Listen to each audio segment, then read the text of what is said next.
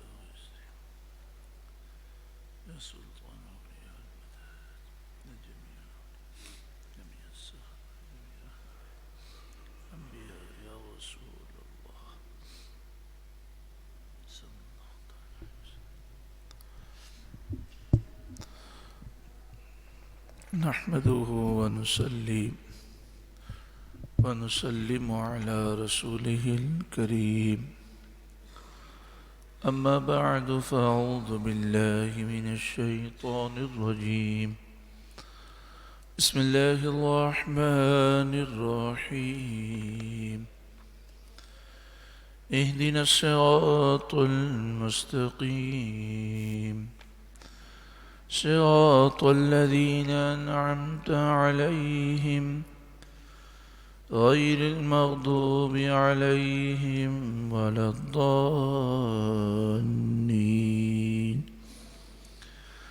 اللهم إنا نسألك العفو والعافية والمعافاة الدائمة في الدين والدنيا والآخرة. اللهم اشغل جوارحنا بطاعتك وقلوبنا بمعرفتك، واشغلنا طول حياتنا في ليلنا ونهارنا، وألحقنا بالذين تقدموا من الصالحين، وارزقنا ما رزقتهم وكلنا كما كنت لهم. اللهم ربنا آتنا في الدنيا حسنة وفي الآخرة حسنة وقنا عذاب النار. اللهم مقلب القلوب ثبت قلبي على دينك، ثبت قلوبنا على دينك. اللهم ربنا يسر لنا أمورنا كلها في الدين والدنيا والآخرة. يا واجد يا ماجد لا تزل عني نعمة أنعمت بها علي. اللهم ربنا هب لنا من أزواجنا وذرياتنا قرة أعين واجعلنا للمتقين إماما. آمين ثم آمين بجاه سيد المرسلين صلی اللہ علیہ وآلہ وسلم. درود پاک پڑھیے. اللہم صلی علی سیدنا و مولانا محمد بن عبد اللہ ما ضاق امر الا وفرجہ اللہ صلی اللہ علیہ وآلہ وسلم. صلاة وسلاما علیک یا سیدی یا سیدی یا مکی یا مدنی یا رحمت للعالمین یا شفیع المذنبین یا خاتم النبیین یا سید المرسلین یا نبی اللہ یا حبیب اللہ یا نور اللہ یا رسول اللہ. نویت سنت الاعتکاف للہ تعالی. اللہ رب العالمین ہم سب کی حاضری کو قبول و منظور فرمائے. قرآن مجید فرقان حمید کے نور سے رب العالمین ہم سب کو، ہمارے بال بچوں کو، ہماری نسلوں کو اور تمام مسلمانوں کو روشن منور فرمائے. رب العالمین ہمیں زوال نعمت سے محفوظ فرمائے. ہمارے دائیں بائیں آگے پیچھے چاروں طرف نور ہی نور عطا فرمائے. اللہ تعالی ہمیں وقت کی قدر نصیب فرمائے. کم سونا، کم بولنا، کم کھانا، کم پینا کافی فرمائے. جو اللہ نے ہمارے نصیب میں روزی رکھی ہے اس پر ہمیں قناعت نصیب فرمائے. آمین ثم آمین بجاہ سید المرسلین صلی اللہ علیہ وآلہ وسلم. سورہ بنی اسرائیل کی آیت نمبر 53 سے درس کا آغاز ہے، اور یہ سورہ بنی اسرائیل کا چھٹا رکوع ہے اور 15ویں پارے کا بھی چھٹا رکوع ہے. اللہ رب العالمین نے ارشاد فرمایا وَقُلْ لِعِبَادِي، ارے محبوب آپ میرے بندوں سے فرمائیے یقول التی ہی احسن، وہ بات کہیں جو سب سے اچھی ہو. یہاں پر لفظ ہے احسن، جو زیادہ اچھی ہو. اس کی آسان تشریح یہ ہو سکتی ہے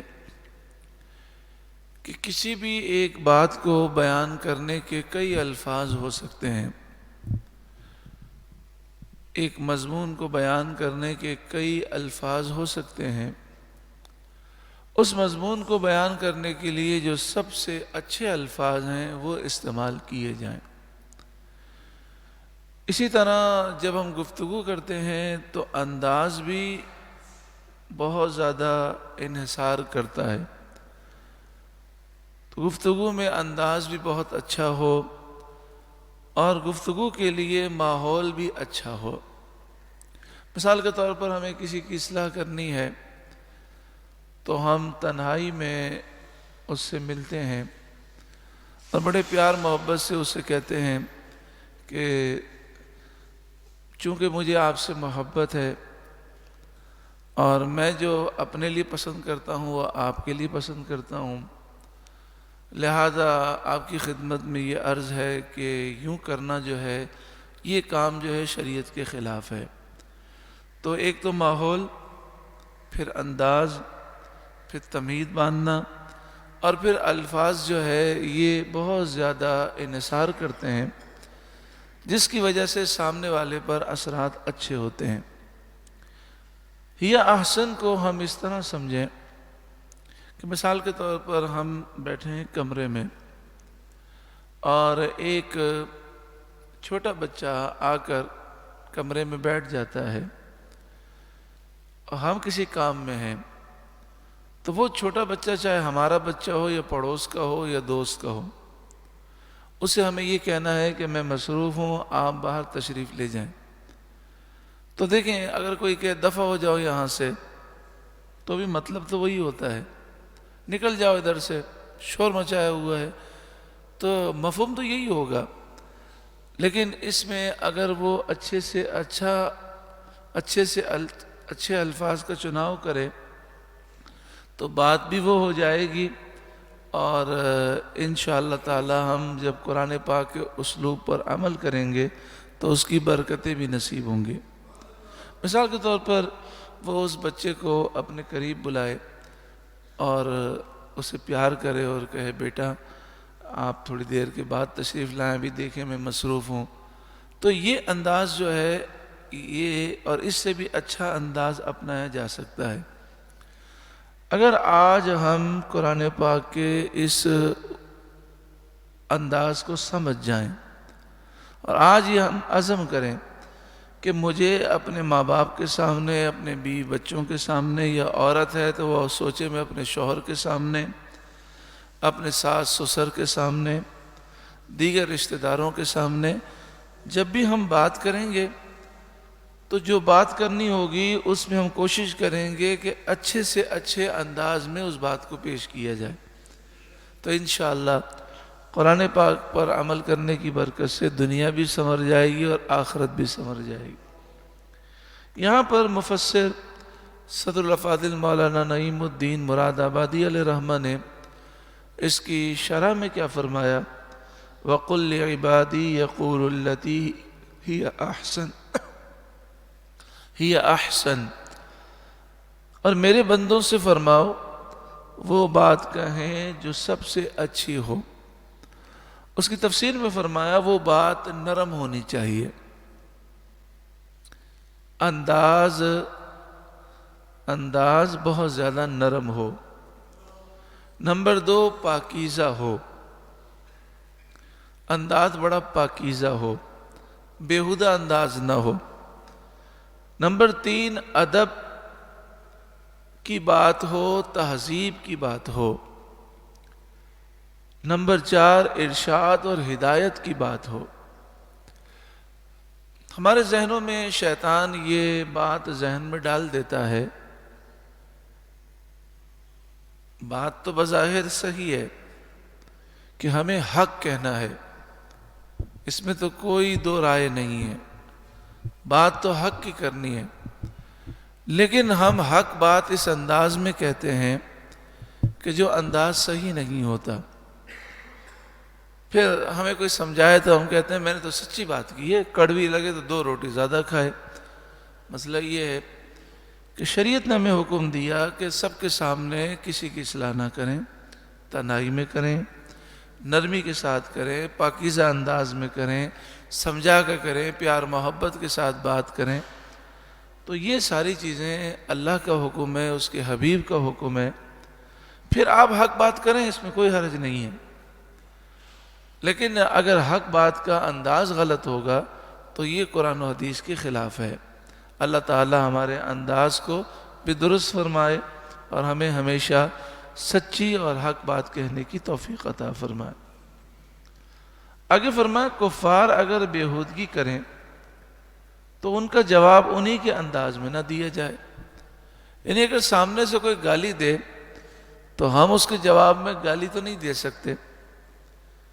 شان نزول مشرکین مسلمانوں کے ساتھ بد کلامیاں کرتے اور انہیں ایذا دیتے تھے، انہوں نے سید عالم صلی اللہ علیہ وسلم سے اس کی شکایت کی، اس پر یہ آیت نازل ہوئی اور مسلمانوں کو بتایا گیا کہ وہ کفار کی جاہلانہ باتوں کا ویسا ہی جواب نہ دیں، صبر کریں اور کہیں یہدیکم اللہ، اللہ تمہیں ہدایت دے۔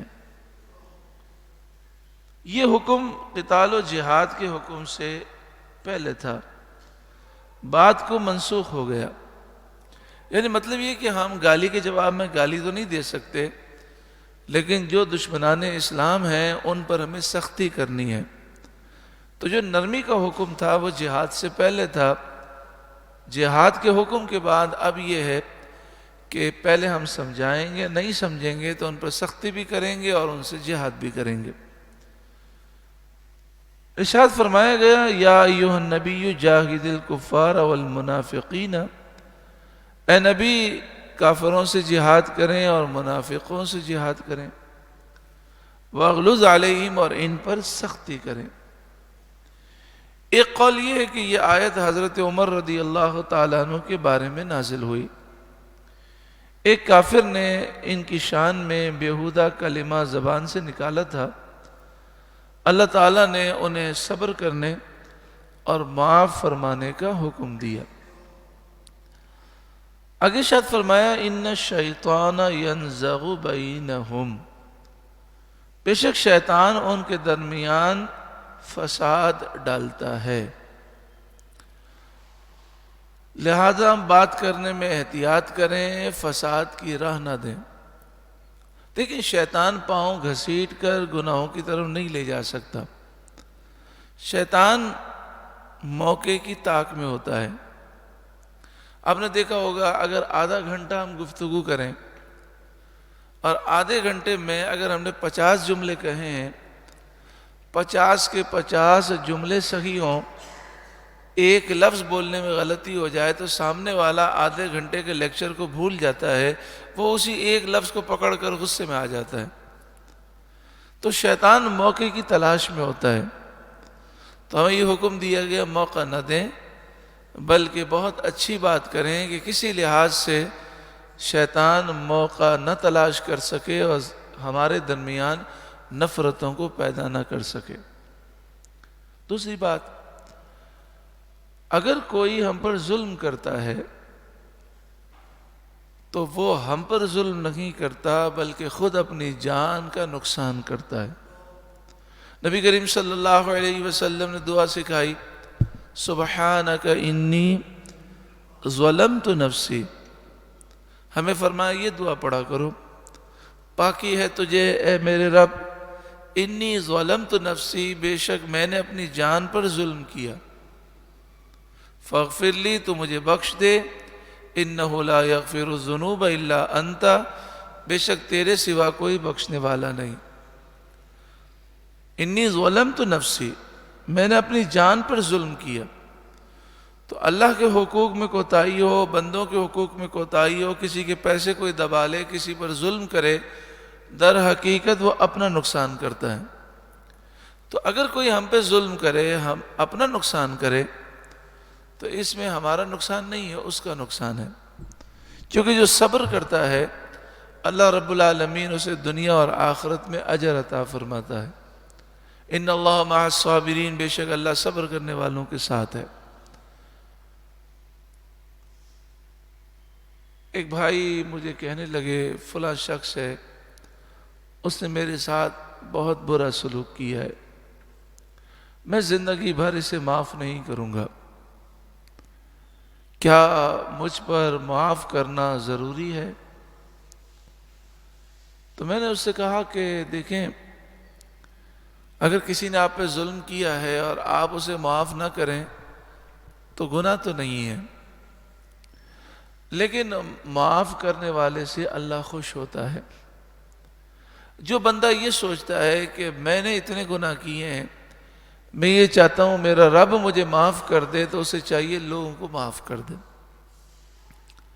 کہنے لگے وہ باتیں صحیح ہیں، لیکن بہت مجھے تکلیف پہنچائی ہے، بہت میرا دل جلایا ہے، بہت مجھے تنگ کیا ہے، مجھ پر جھوٹے الزامات لگائے ہیں، یہ کیا ہے وہ کیا ہے۔ تو میں نے کہا کہ یہ بتائیے کیا آپ کو چین ہے؟ کہنے لگا نہیں ہے، دن رات میرا دل جلتا رہتا ہے، اور جو اس نے ظلم کیا ہے وہ ظلم یاد آتا ہے، نہ رات کو نیند آتی ہے، نہ دن کو چین ہے، نہ رات کو چین ہے، میں بہت پریشان رہتا ہوں، بہت غصہ آتا ہے، اور بس میرا دل چاہتا ہے میں اس سے انتقام لوں۔ تو میں نے اس سے کہا کہ دیکھیں، اگر معاف کریں گے تو آپ کی مرضی ہے، لیکن یاد رکھیے گا معاف کرنے سے آپ کو خود فائدہ پہنچے گا۔ جب آپ اپنے دماغ سے یہ بات نکال دیں گے اور آپ کہیں گے یا اللہ میں نے تیری رضا کے لیے اسے معاف کیا، تو پھر آپ سکون سے سو سکیں گے۔ اور جب تک آپ اپنے دماغ سے یہ بات نہیں نکالیں گے، بے چین رہیں گے، نہ رات کو نیند آئے گی نہ دن کو نیند آئے گی، پریشان رہیں گے۔ آپ جب دل سے نکال دیں گے اور کہیں گے یا اللہ میں نے تیری رضا کے لیے معاف کیا، اب اگر آپ کو کوئی پریشانی بھی ہوگی تو آپ کہیں گے میں تو معاف کر چکا ہوں۔ لیکن جب تک آپ معاف نہیں کریں گے اور انتقام کی آگ میں جلتے رہیں گے تو آپ کو چین نہیں آئے گا۔ اس نے کہا ہاں یہ بات تو صحیح ہے، میں اتنا جلتا ہوں کہ میرا چہرہ چینج ہو گیا ہے، یعنی چہرے پر بھی جلن کے اور غصے کے آثار اب آنے لگے ہیں، اتنا میں جلتا ہوں۔ پھر مجھے کہنے لگے کہ میں نے اللہ کی رضا کے لیے معاف کیا۔ پھر کہتے ہیں اللہ آپ کو جزائے خیر دے، میں 2 سال سے جل رہا تھا، آج مجھے سکون ملا ہے۔ تو بندہ جب ان چیزوں کو اپنے ذہنوں سے نکال لیتا، جو ہوا اللہ اسے معاف فرمائے، اللہ ہمیں بھی معاف فرمائے۔ صحابی رسول نے عرض کی نا یا رسول اللہ صلی اللہ علیہ وسلم، میں اللہ کی راہ میں بہت مال تو خرچ نہیں کر سکتا، لیکن میں نے یہ نیت کی ہے کہ جس نے مجھ پر ظلم کیا جو آئندہ کرے گا میں نے سب کو معاف کیا۔ تو حضور نے فرمایا جو بندہ ہو کر بندے کو معاف کرتا ہے رب اسے معاف فرما دیتا ہے۔ تو معاف کرنے میں ہمارا اپنا بھلا ہے، سکون ہے، چین ہے۔ اور پھر انتقام کی آگ بڑی خطرناک ہوتی ہے۔ پھر جب انتقام کی آگ ہوتی ہے تو اس انتقام کی آگ میں پھر غیبت بھی ہوتی ہے، چغلی بھی ہوتی ہے، پھر انسان حسد بھی کرتا ہے۔ دیکھیں جس سے ہمارے دل میں انتقام کی آگ ہو، اس کے گھر کو آگ لگ جائے تو ہمیں خوشی ہوتی ہے، اور یہ بڑی خطرناک چیز ہے۔ اس کا کاروبار تباہ ہو جائے تو خوشی ہوگی، یہ بڑی خطرناک چیز ہے، کیونکہ جو مسلمان کے نقصان پر خوش ہوگا تو مرنے سے پہلے وہ اس نقصان میں ضرور مبتلا ہوگا، تو بڑا خطرناک معاملہ ہے۔ تو یہ سارے مسائل ہیں۔ اس کا آسان حل یہ ہے کہ بندہ سوچے اے مالک اس نے 2-4 غلطیاں کی، مجھے اتنا غصہ آ رہا ہے، میرا بس چلے تو اسے جان سے مار دوں، میرا بس چلے تو میں انتقام لے لوں، مگر اے مالک تو کتنا کریم ہے، کتنا رحیم ہے کہ میں نے ہزاروں نہیں، لاکھوں نہیں، کروڑوں نہیں، اربوں نہیں، کھربوں گناہ کیے ہیں، مگر تو قادر ہونے کے باوجود مجھے معاف فرماتا ہے۔ اتنے گناہوں کے باوجود، قادر ہونے کے باوجود تو مجھے نعمتیں دے رہا ہے اور نعمتیں دے رہا ہے۔ اے مالک میں تیری رضا کے لیے بندہ ہو کر بندے کو معاف کرتا ہوں، تو رب ہو کر مجھے معاف کر دے۔ اتنا سکون ہے، اتنا چین ہے۔ مختصر زندگی ہے، ان چیزوں کو ذہن میں پال کر کیا بیکار زندگی گزارنی ہے۔ ان الشیطان کان للانسان عدوا مبینا، بے شک شیطان آدمی کا کھلا دشمن ہے۔ ربکم اعلم بکم، تمہارا رب تمہیں خوب جانتا ہے. ربکم اعلم بکم، تمہارا رب تمہیں خوب جانتا ہے. ان یشاء یرحمکم، اگر وہ چاہے تو تم پر رحم کرے. وَإِن يَشَاءْ يُعَذِّبْكُمْ، اور اگر وہ چاہے تو تم پر عذاب کرے. اے اللہ ہم تجھ سے تیرا رحم مانگتے ہیں، اے اللہ ہم پر رحم فرما، عذاب سے بچا. وَمَا أَرْسَلْنَاكَ عَلَيْهِمْ وَكِيلًا، ارے محبوب ہم نے آپ کو ان لوگوں پر وکیل بنا کر نہیں بھیجا، یعنی ان کافروں کے گناہوں کے آپ ذمہ دار نہیں ہیں. آپ جب انہیں نصیحت فرما دیں وہ عمل نہیں کریں گے تو اپنا نقصان کریں گے. وَرَبُّكَ أَعْلَمُ بِمَنْ فِي السَّمَاوَاتِ وَالْأَرْضِ، اور تمہارا رب خوب جانتا ہے جو کوئی آسمان و زمین میں ہے.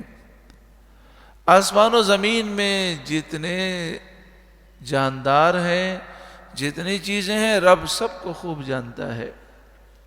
وَلَقَدْ فَضَّلْنَا بَعْدَ النَّبِيِّينَ عَلَى بَعْدٍ، اور بے شک ہم نے نبیوں میں ایک کو دوسرے پر فضیلت عطا فرمائی. کم و بیش تقریباً 1,24,000 انبیاء ہیں. ہر نبی سے دوسرے نبی کا درجہ بلند ہے.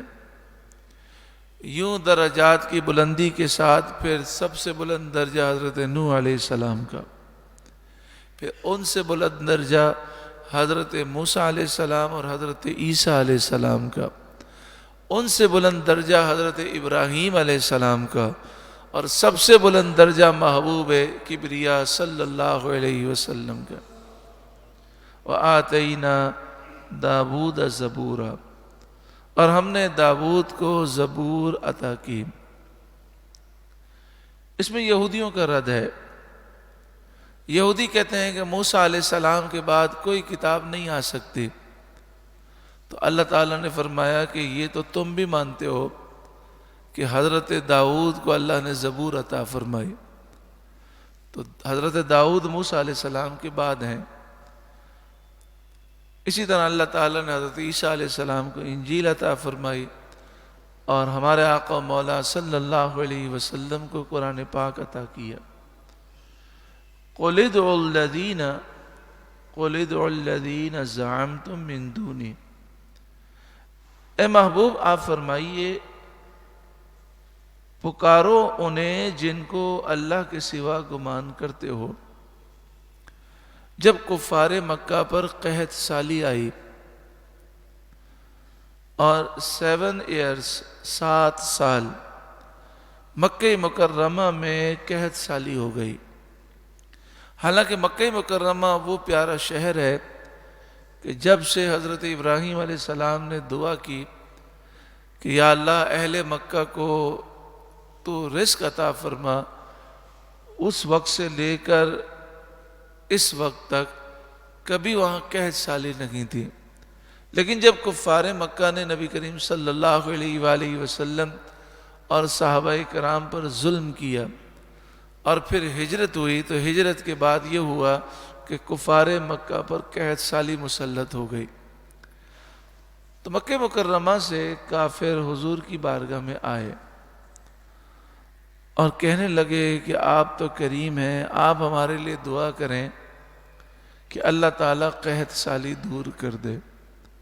تو اللہ تعالیٰ نے فرمایا محبوب آپ ان سے فرمائیے کہ جنہیں تم خدا سمجھتے ہو اللہ کے مقابلے میں، جنہیں تم خدا سمجھتے ہو جو تمہارے جھوٹے خدا ہیں، جنہیں تم پوجتے ہو، ان سے کہو وہ تمہاری قحط سالی دور کریں. تو جب یہ بات ان سے کہی گئی تو وہ خود اس کے گواہ تھے کہ یہ تو پتھر کے بے جان بت ہیں، یہ کیا کر سکتے ہیں. اب دیکھیں کافر پریشان ہوئے، وہ بھی جانتے ہیں کہ کرنے والا اللہ تعالیٰ ہے، لیکن دعا کے لیے کن کے دربار میں آنا ہے؟ مصطفیٰ کریم کے دربار میں. تو نبی اکرم صلی اللہ علیہ وآلہ وسلم کی دعا کے صدقے میں اللہ تعالیٰ نے وہ قحط سالی ان کی دور فرمائی. فلا یملکون کشف الضر عنکم ولا تحویلا. تو وہ جنہیں تم خدا سمجھ کر پوجتے ہو وہ تم سے تکلیف دور کرنے کا اختیار نہیں رکھتے، ولا تحویلا، اور تکلیف کو پھیر دینے کا، تبدیل کر دینے کا وہ اختیار نہیں رکھتے. اولئک الذین یدعون، وہ مقبول بندے جنہیں کافر پوجتے ہیں، جیسے عیسائی حضرت عیسیٰ علیہ السلام کی پوجا کرتے ہیں، یہودی حضرت عزیر علیہ السلام کی پوجا کرتے ہیں، اور مشرکین مکہ جو ہیں ان میں سے بعض مشرکین وہ فرشتوں کی پوجا کرتے ہیں. تو فرمایا وہ مقبول بندے جنہیں یہ کافر پوجتے ہیں، یبتغون الی ربہم الوسیلہ، وہ خود ہی اپنے رب کی طرف وسیلہ ڈھونڈتے ہیں. ایہم اقرب، کہ ان میں کون زیادہ مقرب ہے. ویرجون رحمت، اور اس کی رحمت کی امید رکھتے ہیں. وَيَخَافُونَ عَذَابَ، اور اس کے عذاب سے ڈرتے ہیں. یعنی فرمایا یہ مقبول بندے اللہ تعالیٰ کی رحمت سے امید رکھتے ہیں، عذاب سے ڈرتے ہیں، اور تلاش کرتے ہیں کہ رب کی بارگاہ میں کس کو ہم وسیلہ بنائیں. تو سارے نبی، سارے فرشتے رب کی بارگاہ میں مصطفیٰ کریم کو اپنا وسیلہ بناتے ہیں. تو یہ اللہ کے مقبول بندے ہیں جو شرک نہیں کرتے، غیر اللہ کی پوجا نہیں کرتے. ان کافروں کا رد کیا گیا کہ تم جن مقبول بندوں کو یعنی حضرت عیسیٰ علیہ السلام، حضرت عزیر اور فرشتوں کو پوجتے ہو، یہ تو خود نبی کریم صلی اللہ علیہ وسلم کو اپنا وسیلہ سمجھتے ہیں، اور یہ خود اللہ تعالیٰ کی بارگاہ میں رجوع لاتے ہیں. ان عذاب ربک کان محذورا، بے شک تمہارے رب کا عذاب ڈر کی چیز ہے. اب دیکھیں یہاں پر ایک چیز سمجھنا ضروری ہے کہ غیر اللہ کی پوجا کرنا یہ شرک ہے، لیکن اللہ کے مقبول بندوں کی تعظیم کرنا ضروری ہے. یہ دونوں چیزیں سمجھنی چاہیے. اللہ کے سوا کسی کی بھی یا اللہ کے مقبول بندے کی پوجا کرنا یہ شرک ہے، لیکن بے ادبی کفر ہے. بے ادبی کفر ہے، تعظیم فرض ہے. یہاں پر افراط و تفریط ہو گئی. مشرکین نے اللہ کے نیک بندوں کی پوجا کی، جیسے عیسائیوں نے عیسیٰ علیہ السلام کی پوجا کی، اور بعض لوگ اس طرح اٹھے جیسے محمد بن عبد الوہاب نجدی اٹھا، جو وہابی اور اس طرح کے لوگ اٹھے. تو وہ جب اٹھے تو انہوں نے کہا جی ہمیں لوگوں کو شرک سے بچانا ہے. تو شرک سے بچانے کا مطلب انہوں نے یہ لیا کہ اللہ والوں کی توہین کرنی ہے، بے ادبی کرنی ہے، گستاخی کرنی ہے. ان دونوں کا لحاظ رکھنا ضروری ہے. نہ اللہ والوں کی پوجا کرنی ہے، نہ اللہ کے نیک بندوں کو خدا سمجھنا ہے، نہ الہ سمجھنا ہے، نہ معبود سمجھنا ہے، اور نہ ہی ان کی بے ادبی کرنی ہے. ان کی تعظیم بھی ضروری ہے، ان کی تکریم بھی ضروری ہے، اور جو اللہ نے انہیں مقام و مرتبہ دیا اس مقام و مرتبے کو سمجھنا بھی ضروری ہے. عام طور پر یہ جو بدعقیدہ لوگ ہوتے ہیں ایک ہی جملہ کہتے ہیں کہ اللہ کے نیک بندے بے اختیار ہوتے ہیں، کچھ بھی نہیں کر سکتے. اب سوچیں اگر یہ بات تسلیم کر لی جائے تو پورے قرآن کا انکار ہو جائے گا. اللہ تعالیٰ نے قرآن پاک میں اپنے بندوں کے اختیارات بتائے. حضرت آصف بن برخیہ کا جب ذکر ہے سورہ نمل میں، اور وہاں پر یہ ذکر ہے کہ جو سب سے طاقتور جن تھا اس نے کہا میں سینکڑوں میل دور جو ملکہ بلقیس کا تخت ہے، جس کی لمبائی 80 گز ہے، چوڑائی 40 گز ہے، اونچائی 30 گز ہے، اور کئی جو ٹن وزنی ہے، اور سینکڑوں میل دور ہے، 7 محل کے اندر وہ اس پر تالے لگے ہوئے ہیں، پہرے دار بیٹھے ہیں، لیکن اگر مجھے اجازت دیں تو صبح جاؤں گا لینے کے لیے، شام تک لے آؤں گا۔ تو حضرت آصف بن برقیہ نے یہ کہا کہ اگر آپ مجھے اجازت دیں تو میں آپ کی پلک جھپکنے سے پہلے لا سکتا ہوں۔ اب بتائیے جن کا اختیار کیا تھا، سب سے طاقتور جن کا، کہ وہ صبح کوشش کرے تو شام تک لا سکے۔ عام آدمی کا اختیار کیا ہے؟ اگر وہ لینے جائے تو یہ 7 پیروں میں سے نہیں نکال سکتا، اور اگر نکال بھی لے تو وہاں سے یہاں تک پہنچنے میں چونکہ سینکڑوں میل تھے، تو سلیمان علیہ السلام کی بارگاہ میں عادتاً اگر وہ لاتے تو کئی مہینے لگ جاتے۔ لیکن اللہ کے ولی کی قرآن نے کیا طاقت بیان کی؟ آپ نے فرمایا پلک جھپکنے سے پہلے لا سکتا ہوں۔ تو اس سے معلوم یہ ہوا کہ اللہ کے ولیوں کو اللہ نے طاقتیں دی ہیں۔ مجھے یہ کاغذ اٹھانے کی طاقت ہے تو یہ ذاتی نہیں ہے، کس کی طرف سے؟ اللہ کی طرف سے۔ اور آصف بن برقیہ پلک جھپکنے سے پہلے ملکہ بلقیس کا تخت لا سکتے ہیں، تو یہ طاقت کس نے دی ہے؟ اللہ نے دی۔ تو یہ جو بد عقیدہ ہیں، یہ اللہ کے نیک بندوں کو دی ہوئی جو طاقتیں ان کا انکار کرتے ہیں، بے ادبی کرتے ہیں۔ تو نہ ان کا اسلام سے تعلق ہے، اور نہ جو پوجا کرتے ہیں ان کا اسلام سے تعلق ہے۔ الحمدللہ اہل سنت و جماعت وہ صراط مستقیم پر ہیں۔ اللہ کے نیک بندوں کو نہ خدا سمجھتے ہیں، نہ الہ سمجھتے ہیں، نہ معبود سمجھتے ہیں، نہ اللہ کے نیک بندوں کی ہم پوجا کرتے ہیں، اور نہ ہی اللہ کے نیک بندوں کی بے ادبی کرتے ہیں، بلکہ جو اللہ نے طاقتیں دیں ہم ان طاقتوں کو تسلیم کرتے ہیں۔ اس طرح کی کئی آیات ہیں، حدیثیں ہیں۔ اللہ تعالیٰ گمراہ لوگوں کی گمراہی سے امت مسلمہ کو محفوظ فرمائے۔ آگے ارشاد فرمایا ان عذاب ربک کان محذورا، بے شک تمہارے رب کا عذاب ڈر کی چیز ہے۔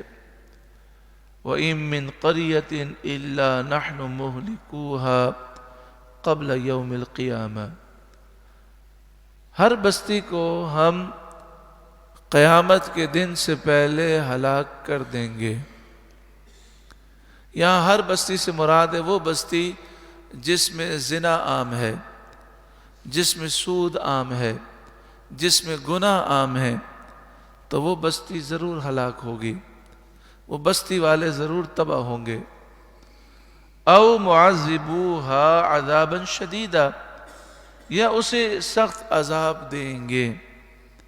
یعنی دنیا میں جب آدمی گناہ کرتا ہے تو پھر اس پر تکالیف اور مصیبتوں کے ڈیرے آ جاتے ہیں۔ آپ اس کو یوں سمجھیے جیسے ہمارا ذہن یہ ہوتا ہے کہ یورپ کے اندر لوگ تو اتنے گناہ کرتے ہیں، کیسی مزے کی زندگی گزار رہے ہیں، ذہن میں خیال آتا ہے۔ یہ ہماری سوچ ہے، وہ بہت بدتر زندگی گزار رہے ہیں، بڑی اذیت ناک زندگی ہے۔ اسی لیے مسلمان ممالک سے زیادہ یورپ میں خودکشیاں ہیں۔ بڑے بڑے کروڑ پتی جو خودکشی کر لیتے ہیں، چین نہیں ہے۔ اس کو میں اس طرح ہم سمجھنے کی کوشش کرتے ہیں کہ آپ ایک بندے کو دیکھتے ہیں، غریب ہے، مزدور آدمی ہے، صبح کام کے لیے نکلتا ہے، شام کو وہ ایک دہاڑی پر جاتا ہے اور کچھ پیسے کما کے آتا ہے، گزارا ہو جاتا ہے۔ اور ایک آدمی کو ہم دیکھتے ہیں وہ کروڑ پتی ہے، تو ہمارا ذہن یہ کہتا ہے کہ یہ بڑا خوش ہوگا۔ لیکن آپ کسی ایسے بندے سے پوچھیں جن کا کام ہو تعویذ دینا، جو عامل ہوں، جن کے بعد لوگ اپنی مصیبتوں کا ذکر کرتے ہوں، تو وہ کہیں گے کہ مزدور خوش ہے، کروڑ پتی پریشان ہے۔ یہ حقیقت ہے۔ ایک بزرگ آئے پاکستان، تو اللہ تعالیٰ نے انہیں کشف عطا فرمایا، تو ان کے پاس ایک بھائی حاضر ہوئے، کروڑوں کا کاروبار ہے۔ انہوں نے ان سے کہا کہ یہ جو فٹ پاتھ پہ مزدور سوتا ہے نا، وہ تم سے زیادہ سکھی ہے۔ تو ان کی آنکھوں میں آنسو آ گئے۔ انہوں نے کہا آپ نے بات صحیح کہی، اس لیے کہ میں کروڑوں کا مقروض ہوں، اس پر کوئی قرضہ نہیں ہے، مجھے اتنے ٹینشن ہے کہ میرا مال یہاں پھنسا ہوا ہے، یہاں پھنسا ہوا ہے، اس سے پیمنٹ لینی ہے، اس کو پیمنٹ دینی ہے، اس کو کوئی ٹینشن نہیں ہے، آرام سے سوتا ہے اور سکون کی نیند آتی ہے۔ تو یورپ اور امریکہ کے لوگ نفسیاتی مریض ہیں، وہاں آپ نفسیاتی ڈاکٹر کے پاس جا کر دیکھیں تو وہاں ان کے پاس یعنی اپائنٹمنٹ کی جگہ ہی نہیں ہے، اتنا رش لگا ہوا ہے۔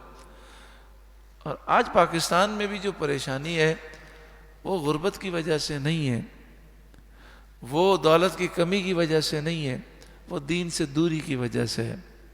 اگر کسی کوئی بات سمجھ میں نہ آئے تو اسی بات کو اپنے ذہن میں ریپیٹ کر لے کہ کسی ہمارے ایسے بھائی سے پوچھیں جن کی عمر ہو 70 سال، ان سے پوچھیں کہ آج سے 50 سال پہلے یہ بتائیے یہ جو سہولتیں آپ کے پاس ہیں پہلے تھیں؟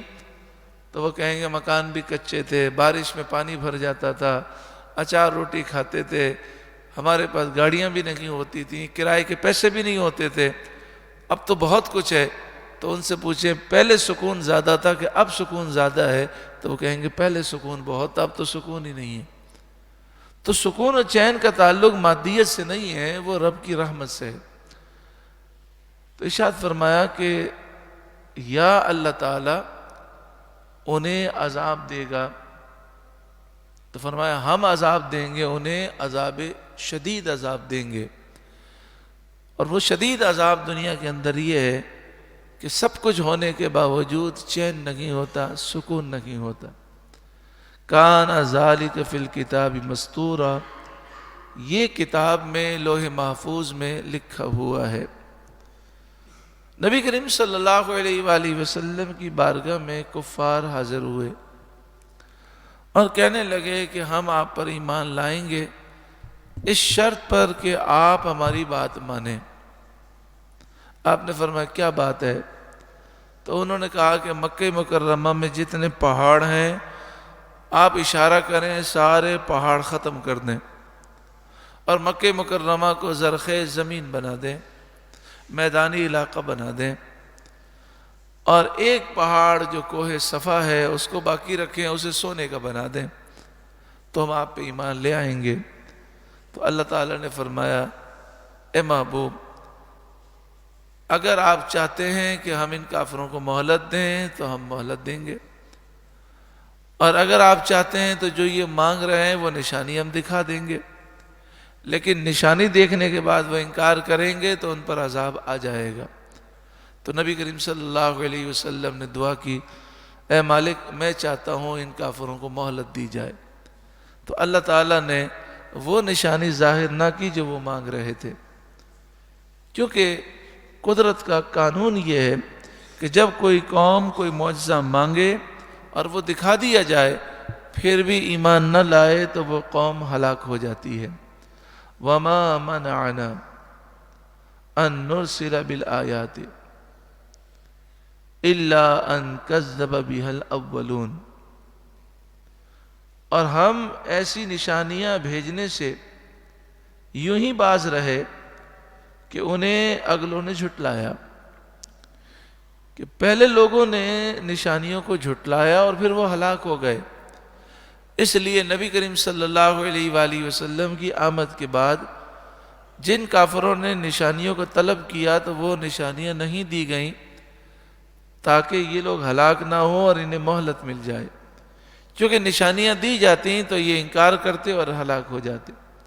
وَآتَيْنَا ثَمُودَ النَّاقَةَ مُبْصِرَةً، اور ہم نے قوم سمود کو ناقہ دیا آنکھیں کھولنے کو۔ ناقہ مانے اونٹنی۔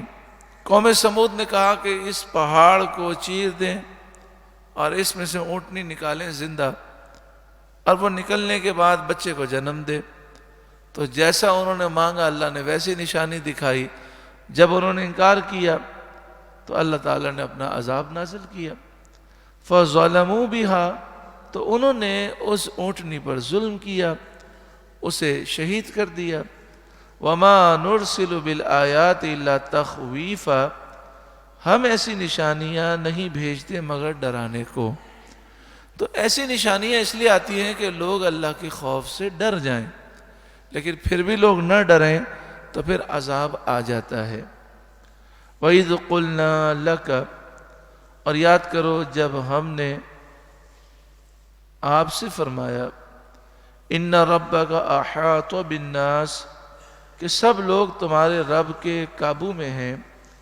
وَمَا جَعَلْنَا الرُّؤْيَا الَّتِي أَرَيْنَاكَ إِلَّا فِتْنَةً لِلنَّاسِ اور ہم نے نہ دکھایا اور ہم نے نہ کیا وہ دکھاوا جو آپ کو دکھایا تھا مگر لوگوں کی آزمائش کے لیے. یعنی شب معراج محبوب جو آپ کو دکھایا یہ لوگوں کے لیے امتحان ہے، کون ایمان لاتا ہے اور کون انکار کرتا ہے. وَالشَّجَرَةَ الْمَلْعُونَةَ فِي الْقُرْآنِ اور وہ درخت جس پر قرآن میں لعنت ہے، یعنی وہ درخت جو جہنم میں اگے گا، کانٹے دار درخت جس درخت کے ذریعے کافروں کو عذاب دیا جائے گا اور وہ کانٹے دار وہ درخت انہیں کھلایا جائے گا، وہ بھی لوگوں کے لیے امتحان ہے.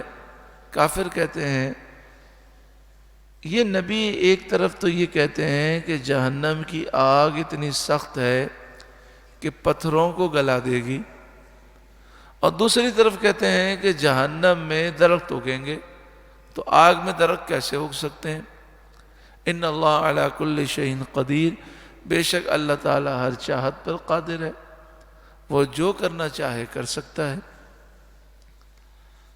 یہاں پر مفسر نے لکھا ہے، حضرت صدر افاضل مولانا نعیم الدین مراد آبادی علیہ الرحمہ نے لکھا کہ سمندل، آخر میں لام ہے، سمندل ایک کیڑا ہے جو آگ میں پیدا ہوتا ہے، آگ میں ہی رہتا ہے، اور اس کی اون سے تولیہ بنایا جاتا ہے، یہ دنیا میں پایا جاتا ہے. تو اللہ تعالیٰ کی شان، اس آگ میں اس کیڑے کو اللہ پیدا فرماتا ہے اور وہ کیڑا آگ میں ہی رہتا ہے، اور اس کے اون سے بعض جو جنگلوں میں رہنے والے ہیں اس کی اون سے وہ تولیے بناتے ہیں. یہ اللہ تبارک و تعالیٰ کی شان ہے، وہ جو چاہے کر سکتا ہے. اسی طرح فرمایا کہ یہاں پر تفسیر میں لکھا کہ جب وہ تولیہ بناتے ہیں اس کیڑے کی اون سے جو آگ میں پیدا ہوتا ہے، آگ میں رہتا ہے، تو اس تولیے کی خصوصیت یہ ہوتی ہے کہ جب وہ میلا ہو جاتا ہے تو اسے دھونے کی ضرورت نہیں ہوتی، اس کو آگ میں ڈالتے ہیں تو آگ کی وجہ سے میل صاف ہو جاتا ہے. اور پھر فرماتے ہیں کہ وہ تولیہ جو ہے آگ میں جلتا نہیں ہے بلکہ آگ میں ڈالنے سے صاف ستھرا ہو جاتا ہے. آگے فرماتے ہیں شتر مرغ یہ پرندہ ہے، لیکن اللہ تعالیٰ نے اسے ایسی طاقت دی کہ وہ آگ کے انگارے کھاتا ہے اور اسے کچھ بھی نہیں ہوتا. تو جو رب دنیا میں ہمیں یہ دکھا رہا ہے وہ اس پر قادر ہے کہ جہنم میں درخت پیدا کر دے. تو جہنم میں درخت بھی ہوں گے، جھاڑیاں بھی ہوں گی کانٹے دار. آگے ارشاد فرمایا وَنُخَوِّفُهُمْ اور ہم انہیں ڈراتے ہیں. فَمَا يَزِيدُهُمْ إِلَّا طُغْيَانًا كَبِيرًا تو انہیں نہیں بڑھتی مگر بڑی سرکشی. یعنی وہ آیات سننے کے بعد ڈرنے کے بجائے اور سرکش ہو جاتے ہیں اور بڑے ظالم بنتے ہیں، اپنا نقصان کرتے ہیں. ہمیں کیا چاہیے؟ ہمیں یہ چاہیے کہ ہم قرآن پاک کی آیات سن کر جھک جائیں اور عمل کی طرف آئیں. سرکشی یہ انسان کو تباہ کرتی ہے. اللہ تعالی ہمیں سچی پکی توبہ نصیب فرمائے. خاص طور پر جو اس رکوع میں ہم نے سماعت کیا کہ لوگوں سے جو بات کرنی ہے، جو غلط بات کر رہا ہے وہ اپنا نقصان کر رہا ہے. ہمیں اچھی بات کرنی ہے، ہمیں جھگڑا نہیں کرنا، ہمیں پیار سے جواب دینا ہے، ہمیں حسن اخلاق کا مظاہرہ کرنا، اس کا فائدہ ہمیں پہنچے گا. اور دوسری بات یہ کہ اگر ہم اپنے دل کے اندر جلن رکھتے ہیں، جلن سے مراد یہ ہے کہ فلاں نے میرے ساتھ یہ کیا، فلاں نے یہ کیا، ساری باتوں کو یاد رکھیں گے تو ہمارا دل جلتا رہے گا، ہم پریشان ہوں گے، سکون نہیں ملے گا، پھر انتقام کی آگ میں جلتے رہیں گے. اور انتقام جو ہے وہ لینے میں بھی نقصان ہے، کیونکہ جب ہم انتقام لیتے ہیں تو انتقام سے مزید مسائل پیدا ہوتے ہیں. اگر ہم نے اس سے بدلہ لیا تو وہ بھی بدلہ لے گا، تو یہ ایک جنگ چھڑ جاتی ہے، پھر بندہ کسی کام کا نہیں رہتا، بس وہ اسی میں لگا رہتا ہے. اور اگر انتقام نہیں لے سکتا تو بھی یہ جلن اسے جلا دیتی ہے اندر سے. آسان حل یہ ہے کہ بندہ ان تمام باتوں کو چھوڑے اور کہے میں نے اپنے رب کے لیے سب کو معاف کر دیا، میری یہ دعا ہے کہ میرا رب مجھے معاف فرمائے، میں تو بڑا مجرم ہوں. جب 4 باتیں کسی کی مجھ سے برداشت نہیں ہوتی تو میرا رب کتنا کریم ہے، اتنے ہزاروں لاکھوں کروڑوں اربوں خربوں گناہ کیے مگر پھر بھی وہ نعمتیں دے رہا ہے، پھر بھی وہ کرم فرما رہا ہے. تو میری تو یہ دعا ہے کہ میرا رب مجھے معاف کر دے. میں لوگوں سے کیا انتقام لینا، کیا لوگوں کی باتیں دماغ میں رکھ کر پریشان ہونا. جس نے جو کیا اللہ تعالیٰ اس کو ہدایت نصیب فرمایا اور ہم نے سب کو معاف کیا، پھر وہ سکون کی نیند بھی سوئے گا. اور اس کے دل کے اندر، اور پھر جو ابھی ہم نے رکوع میں سماعت کیا، جب انتقام کی آگ ہوتی ہے تو پھر غیبت کرنے کا دل ہوتا ہے، چغلی کرنے کا، برائی کرنے کا، اسے نقصان پہنچانے کا. اگر اسے نقصان پہنچے تو بندہ خوش ہوتا ہے، دیکھا بہت اچھا ہوا. ہم نے یہ سنا کہ اگر اس کے مکان کو آگ لگ جائے، اس کی دکان جل جائے، تو انتقام کی آگ میں جو جلنے والا ہے وہ خوش ہوتا ہے. اور مسلمان کے نقصان پر خوش ہونا بڑا خطرناک ہے، کہ فرمایا جو کسی مسلمان کے نقصان پر خوش ہوگا مرنے سے پہلے وہ نقصان لازمی اس کو ہوگا. اللہ تبارک و تعالی ہم سب کو معاف فرمائے اور ہمارے دلوں کو صاف فرمائے. اور جو فکر کرنی ہے قبر و آخرت کی، اللہ وہ ہمیں فکر کرنے کی توفیق عطا فرمائے. درود پاک پڑھیے. اللہم صلی علی سیدنا و مولانا محمد ابن عبداللہ ما ضاق امر اللہ وفرجہ اللہ.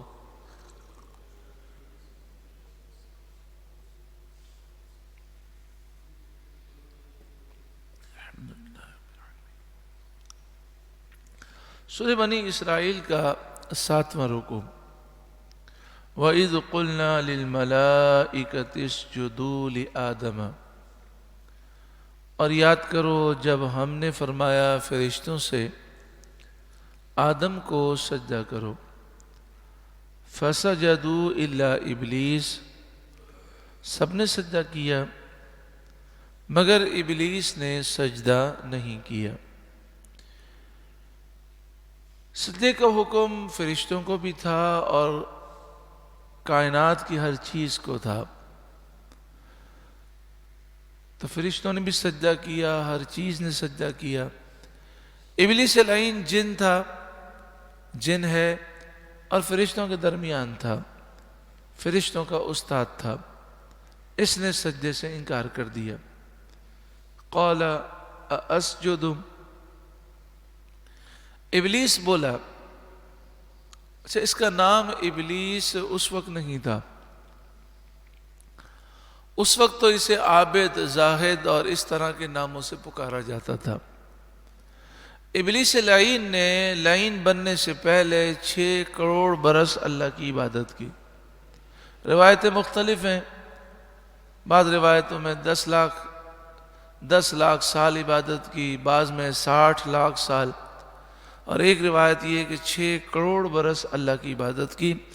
زمین کے کوئی چپا اس نے ایسا نہیں چھوڑا جہاں پر اس نے سجدہ نہ کیا. ہر جگہ پہ سجدہ کیا، آسمان کے چپے چپے پہ سجدہ کیا، 6 کروڑ برس عبادت۔ علم اور عبادت کی وجہ سے یہ فرشتوں کا استاد بن گیا، تھا جن۔ مگر جب آدم علیہ السلام کی اس نے توہین کی تو تباہ و برباد ہو گیا۔ تو نبی کی توہین انسان کو برباد کر دیتی ہے۔ مجھے تو حیرت ہوتی ہے ان مسلمانوں پر جو کہلاتے مسلمان ہیں، نہ تو ہم کوئی خاص عبادت کر سکے، نہ ہمارے پاس کوئی خاص علم ہے، لیکن جب دیکھو وہ نبی کی گستاخی کر رہے ہوتے ہیں، جب دیکھو نبی کی طاقتوں پر تبصرے کر رہے ہوتے ہیں، جب دیکھو اعتراض کر رہے ہوتے ہیں، تو حیرت ہوتی ہے کس چیز پر انہیں غرور ہے۔ 6 کروڑ برس عبادت کرنے والا ابلیس، اور علم میں اتنا کہ فرشتوں کا استاد، جب نبی کی گستاخی کی تباہ ہو گیا ہمیشہ کے لیے، تو یہ نبی کی گستاخی کر کر کس غرور میں مبتلا ہے۔ ادب ضروری ہے، تعظیم ضروری ہے، اور ان کے مقام و مرتبے کو تسلیم کرنا ضروری ہے۔ وہ مقام بحث نہیں ہے، وہ مقام ادب ہے۔ قال اسجد، ابلیس لعین نے کہا کیا میں اسے سجدہ کروں؟ لمن خلقت طینا،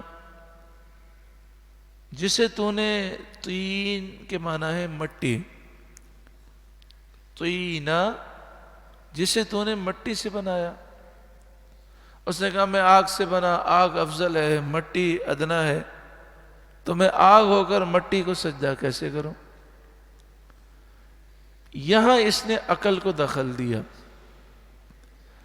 اور یہ بھی ابلیس کے واقعے میں ہمارے لیے نصیحت ہے کہ عقل کو دخل نہ دیں، رب کے فرمان پر عمل کریں۔ جب رب کا حکم ہے تو بات ہی ختم ہو گئی۔ دوسری بات یہ کہ جب آدمی رب کی نافرمانی کرتا ہے تو عقل چلی جاتی ہے۔ ابلیس لعین کا یہ کہنا کہ آگ مٹی سے افضل ہے، یہ بات بھی غلط ہے، اس لیے کہ دیکھیں آگ مٹی کو نہیں جلا سکتی، جتنی بھی آگ ہو مٹی نہیں جلتی، لیکن مٹی آگ کو بجھا دیتی ہے۔ آگ جو ہے وہ شہروں کو برباد کر دیتی ہے، اور مٹی سے شہر آباد ہو جاتے ہیں۔ تو اس لیے مٹی افضل ہے، آگ کے مقابلے میں مٹی افضل ہے۔ تو عقل اس کی چلی گئی، اللہ کے حکم کے مقابلے میں جو عقل استعمال کرتے ہیں وہ پھر بے وقوف ہو جاتے ہیں۔ تو اس کی عقل چلی گئی اور آگ کو افضل سمجھنے لگا۔ آج ہمارے جو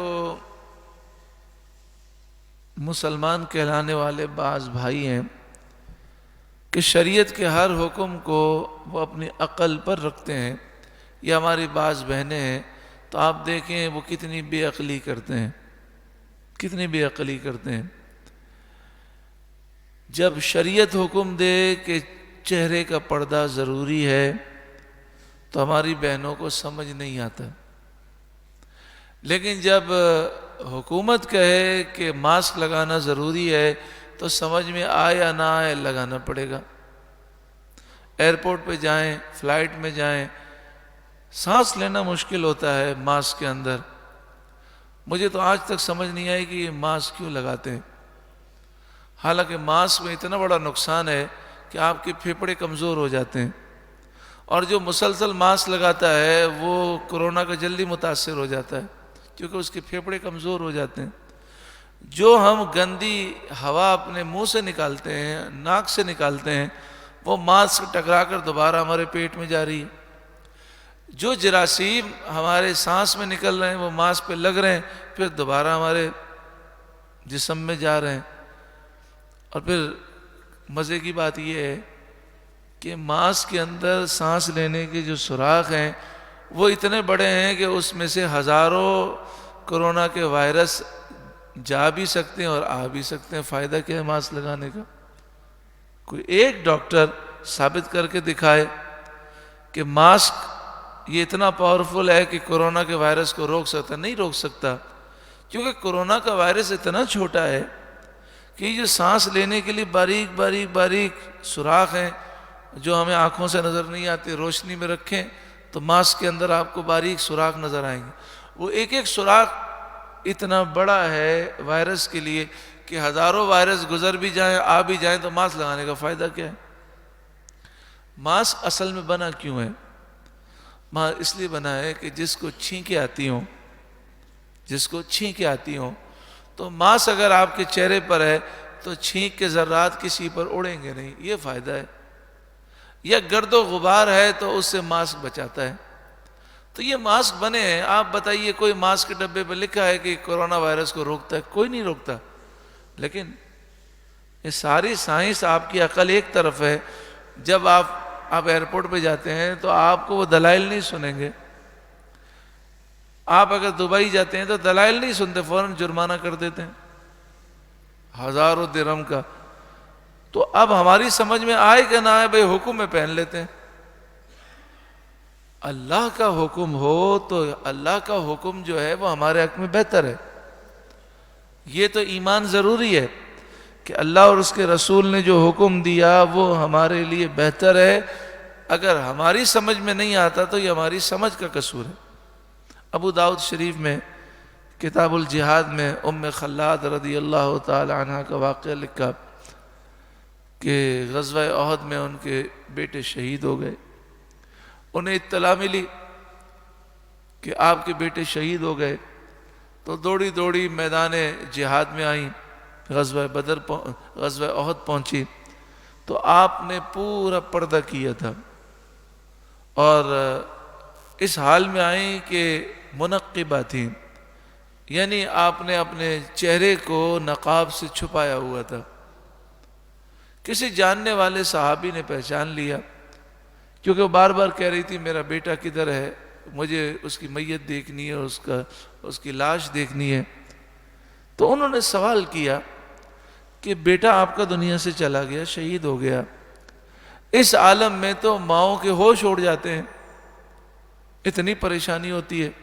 اس پریشانی کے عالم میں بھی آپ شرعی پردہ کر کے چہرے پر نقاب لگا کے آ رہی ہیں. تو آپ نے جواب کتنا پیارا دیا. آپ نے فرمایا میں نے بیٹا کھویا ہے، شرم و حیا نہیں کھوئی. میں نے اپنا بیٹا کھویا ہے، شرم و حیا نہیں کھوئی. تو اللہ اور اس کے رسول کا جو حکم ہے اس میں ہمارے لیے بہتری ہے، کنفرم بہتری ہے، اور یہ ماننا فرض ہے، ہمارے لیے فائدہ ہے.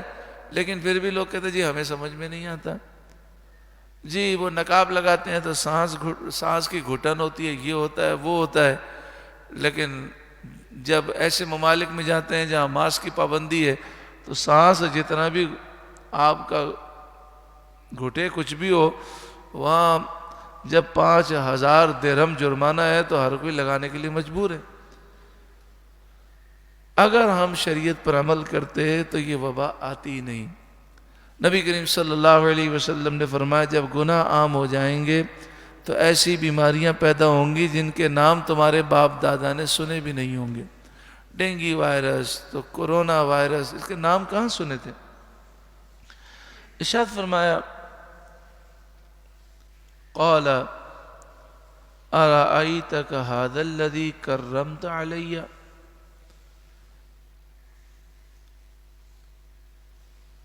وہ بولا یعنی شیطان نے کہا ارأیتک ھذا الذی کرمت علی، اے رب تو دیکھ جو یہ تو نے مجھ سے معزز رکھا. اس نے کہا اے اللہ تو نے آدم کو مجھ پر فضیلت دی. لئن اخرتنی الی یوم القیامہ، اگر تو نے مجھے قیامت تک مہلت دی، لَأَحْتَنِكَنَّ ذُرِّيَّتَهُ إِلَّا قَلِيلًا، تو ضرور میں اس کی اولاد کو پیس ڈالوں گا مگر تھوڑا. شیطان نے چیلنج کیا اے مالک اگر تو مجھے مہلت دے تو میں آدم علیہ السلام کی اولاد کو تباہ کر دوں گا. الا قلیلا، ہاں تھوڑے لوگ ایسے ہوں گے جو میرے قابو میں نہیں آئیں گے. قال اذهب، اللہ نے فرمایا دور ہو جا. فمن تبعک منہم، تو ان میں جو تیرا کہنا مانے گا فَإِنَّ جَهَنَّمَ جَزَاؤُكُمْ جَزَاءً مَوْفُورًا، تو بے شک ان سب کا بدلہ جہنم ہے، بھرپور سزا جو ہے انہیں جہنم میں دی جائے گی۔ اللہ تعالیٰ نے فرمایا تجھے مہلت ہے، تجھے جتنے زور مارنے مار لے، جو میرے مخلص بندے ہیں چنے ہوئے بندے ہیں، ان کو تو کوئی نقصان نہیں پہنچا سکتا۔ دعا فرمائے اللہ ہمیں بھی چنے ہوئے بندوں میں شامل فرمائے۔ وَاسْتَفْزِزْ مَنِ اسْتَطَعْتَ مِنْهُمْ بِصَوْتِكَ، اور بہکا دے ان میں سے جس پر تو قدرت پائے، بِصَوْتِكَ اپنی آواز سے بہکا۔ آواز سے مراد یہ ہے کہ انہیں تو کفر کی طرف بلائے گا، شرک کی طرف بلائے گا، گناہ کی طرف بلائے گا، لیکن میرے چنے ہوئے بندے تیری بات نہیں سنیں گے۔ بعض مفسرین نے فرمایا کہ جو گانے باجے کی آواز ہے وہ شیطان کی آواز ہے۔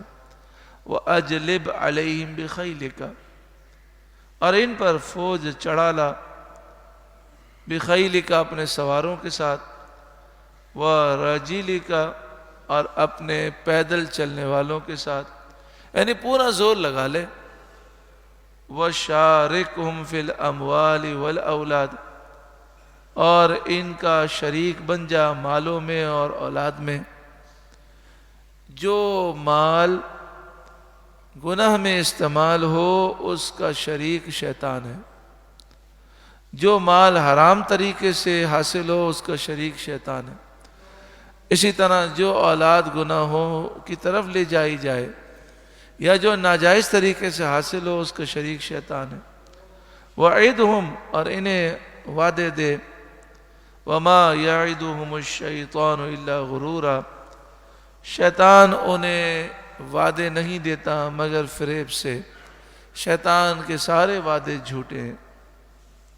إِنَّ عِبَادِي لَيْسَ لَكَ عَلَيْهِمْ سُلْطَانٌ، بے شک جو میرے بندے ہیں ان پر تیرا کچھ قابو نہیں۔ جس پر اللہ کرم کرے شیطان اور اس کے سارے لشکر اس کا کچھ بگاڑ نہیں سکتے۔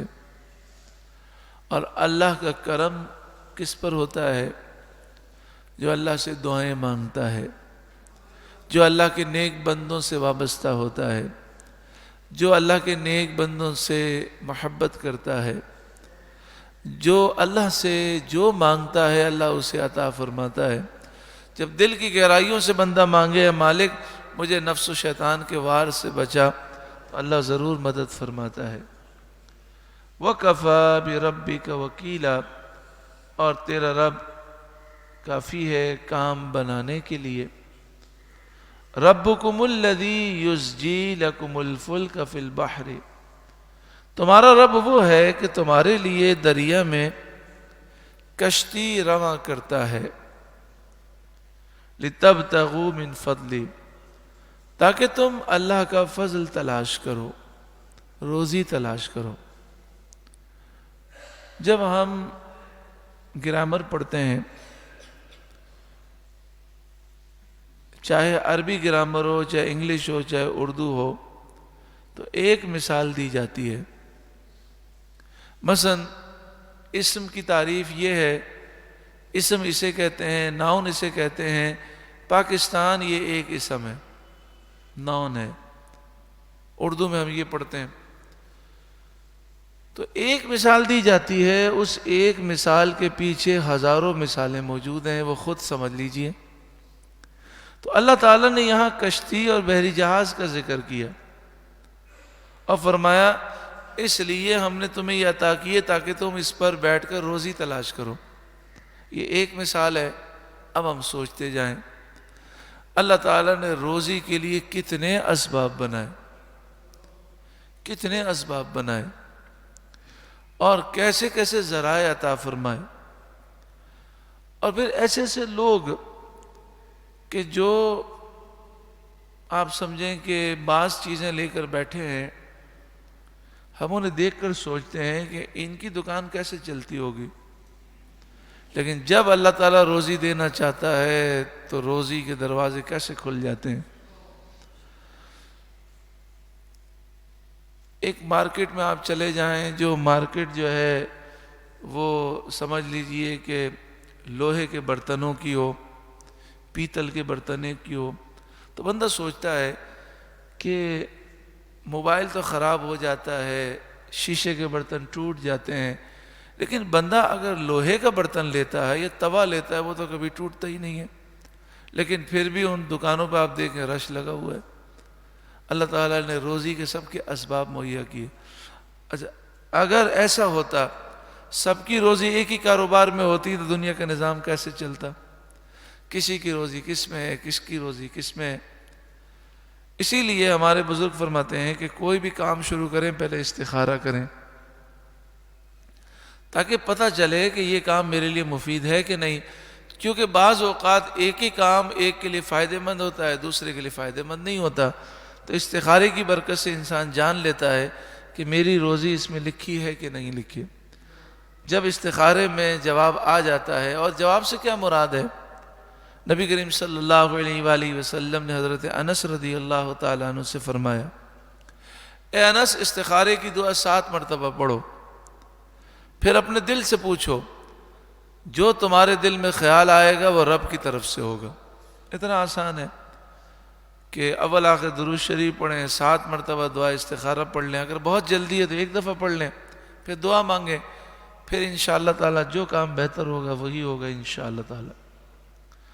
آگے ارشاد فرمایا، اِنَّهُ كَانَ بِكُمْ رَحِيمًا، بے شک وہ تم پر مہربان ہے۔ وَإِذَا مَسَّكُمُ الضُّرُّ فِي الْبَحْرِ، اور جب تمہیں دریا میں مصیبت پہنچتی ہے، دریا میں، سمندر میں جو بحری جہاز جا رہے ہوتے ہیں، وہ جب طوفان میں گھر جاتے ہیں تو اس وقت اللہ یاد آتا ہے۔ اسی طرح پلین میں جب ہم سفر کر رہے ہوتے ہیں ہوائی جہاز میں، تو ہوائی جہاز بحری جہاز سے زیادہ خطرناک ہے، کیونکہ بحری جہاز اگر ٹوٹ جائے تو بھی اگر تیرنا جانتا ہو تو بندہ بچ سکتا ہے، کوئی تختہ ہاتھ میں آ جائے تو تیرتے ہوئے بچ سکتا ہے، لیکن ہوائی جہاز اگر پھٹ جائے یا کچھ ہو جائے تو بچنے کے چانسز نہیں ہوتے۔ اللہ کا شکر ہے کئی دفعہ ہوائی جہاز میں سفر کیا، منزل تک پہنچ گئے، یہ رب کا فضل ہے۔ میں ایک دن ہوائی جہاز میں سفر کر رہا تھا تو ہوائی جہاز جو ہے ڈس بیلنس ہو گیا اور زوردار اس میں جھٹکا آیا، تو جھٹکا اتنا خطرناک تھا کہ سر گھومنے لگا۔ میں سوچنے لگا کہ جو ہوائی جہاز میں ہوتے ہیں اور ہوائی جہاز حادثے کا شکار ہوتا ہے تو حادثہ تو چلے، جو مومن ہے، ایمان پر ہے، اگر ہوائی جہاز کے حادثے میں انتقال کر جائے تو وہ شہید ہے، کیونکہ اوپر سے گر کر جو مرے وہ بھی شہید ہے اور جو آگ میں جل کر مرے وہ بھی شہید ہے۔ لیکن یہ جب جھٹکے آتے ہوں گے کتنی تکلیف ہوتی ہوگی، کیونکہ جب ہوائی جہاز وہ خراب ہوتے ہیں تو الٹے بھی ہو جاتے ہیں، جھٹکے بھی آتے ہیں۔ ایک ہلکا سا جھٹکا جو ہے وہ اتنا پریشان کن ہے، یہ اللہ کا فضل ہے، اس نے کرم فرمایا۔ اور ہم نے کئی دفعہ سفر کیا ہوائی جہاز میں، ریل گاڑی میں اور کاروں میں، لیکن اللہ تعالیٰ نے حادثات سے بچایا۔ کاروں کے حادثات بھی ہوتے ہیں، بسوں کے بھی ہوتے ہیں۔ ابھی حال ایک بس کے متعلق ہم نے سنا کہ وہ بس میں آگ لگ گئی اور جتنے مسافر تھے سب جل کے شہید ہو گئے۔ تو میں سوچنے لگا کہ ہم نے تو کئی دفعہ بسوں میں سفر کیا ہے، تو یہ رب کا فضل ہے۔ جب رب کا اتنا فضل ہے تو اسی کی بارگاہ میں جھکنا چاہیے اور سچی توبہ کرنی چاہیے۔ تو ارشاد فرمایا، اور جب تمہیں دریا میں، سمندر میں مصیبت پہنچتی ہے، ضل من تدعون الا ایاہ، تو اس کے سوا جنہیں پوجتے ہیں سب گم ہو جاتے ہیں۔ پھر مشرکین اپنے جھوٹے خداؤں کو یاد نہیں کرتے، پھر اللہ کو یاد کرتے ہیں۔ فَلَمَّا نَجَّاكُمْ إِلَى الْبَرِّ، پھر جب اللہ تمہیں خشکی کی طرف نجات دے دیتا ہے، أَعْرَضْتُمْ، تو تم اللہ سے اعراض کرتے ہو۔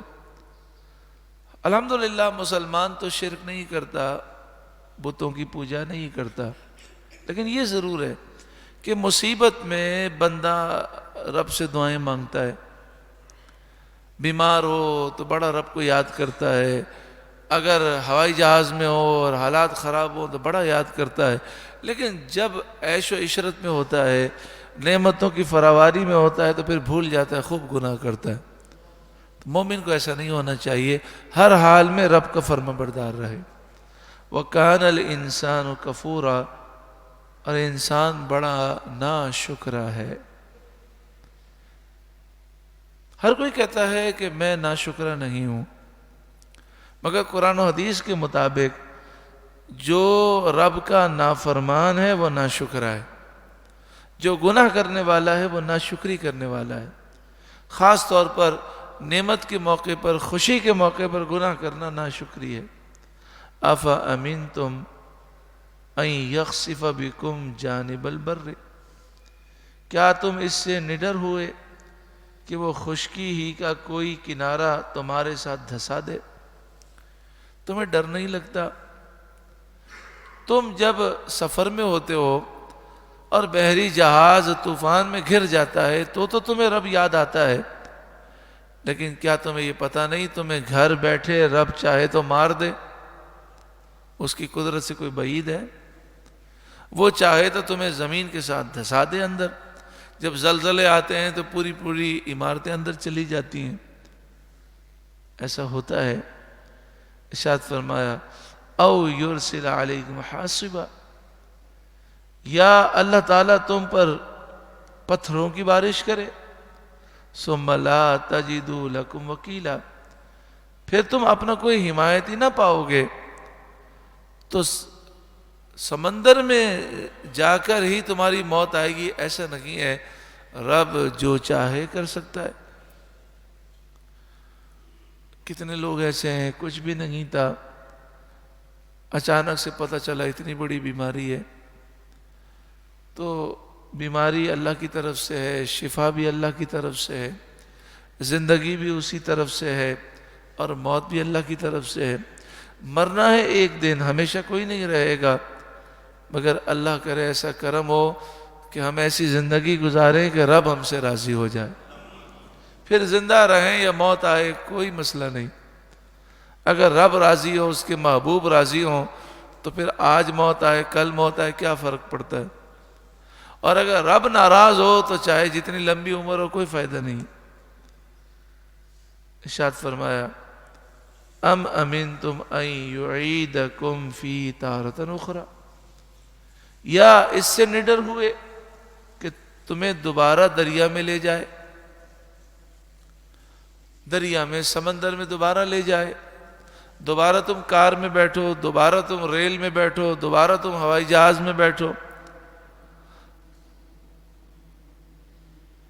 فَيُرْسِلَ عَلَيْكُمْ قَاصِفًا، پھر تم پر قاصفا من الریح، پھر تم پر جہاز توڑنے والی آندھی بھیجے۔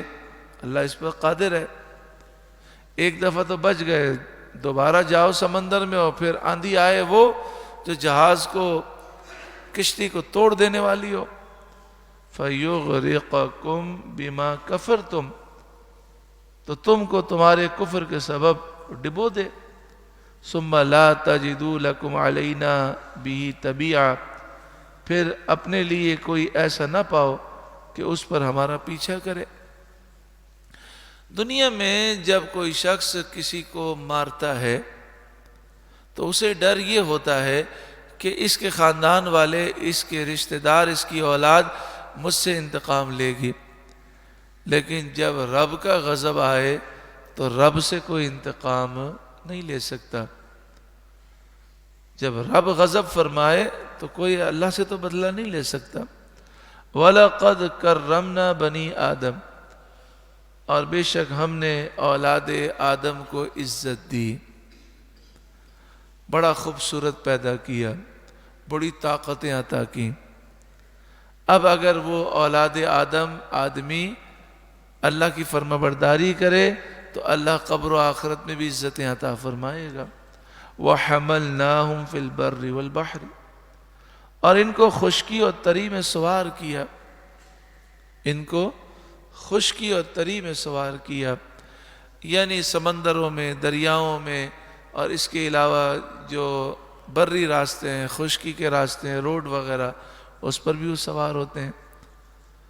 جب قرآن پاک نازل ہوا تو سواری کے جو ذرائع تھے وہ کشتی تھی، چھوٹے چھوٹے بحری جہاز تھے اور جانور تھے.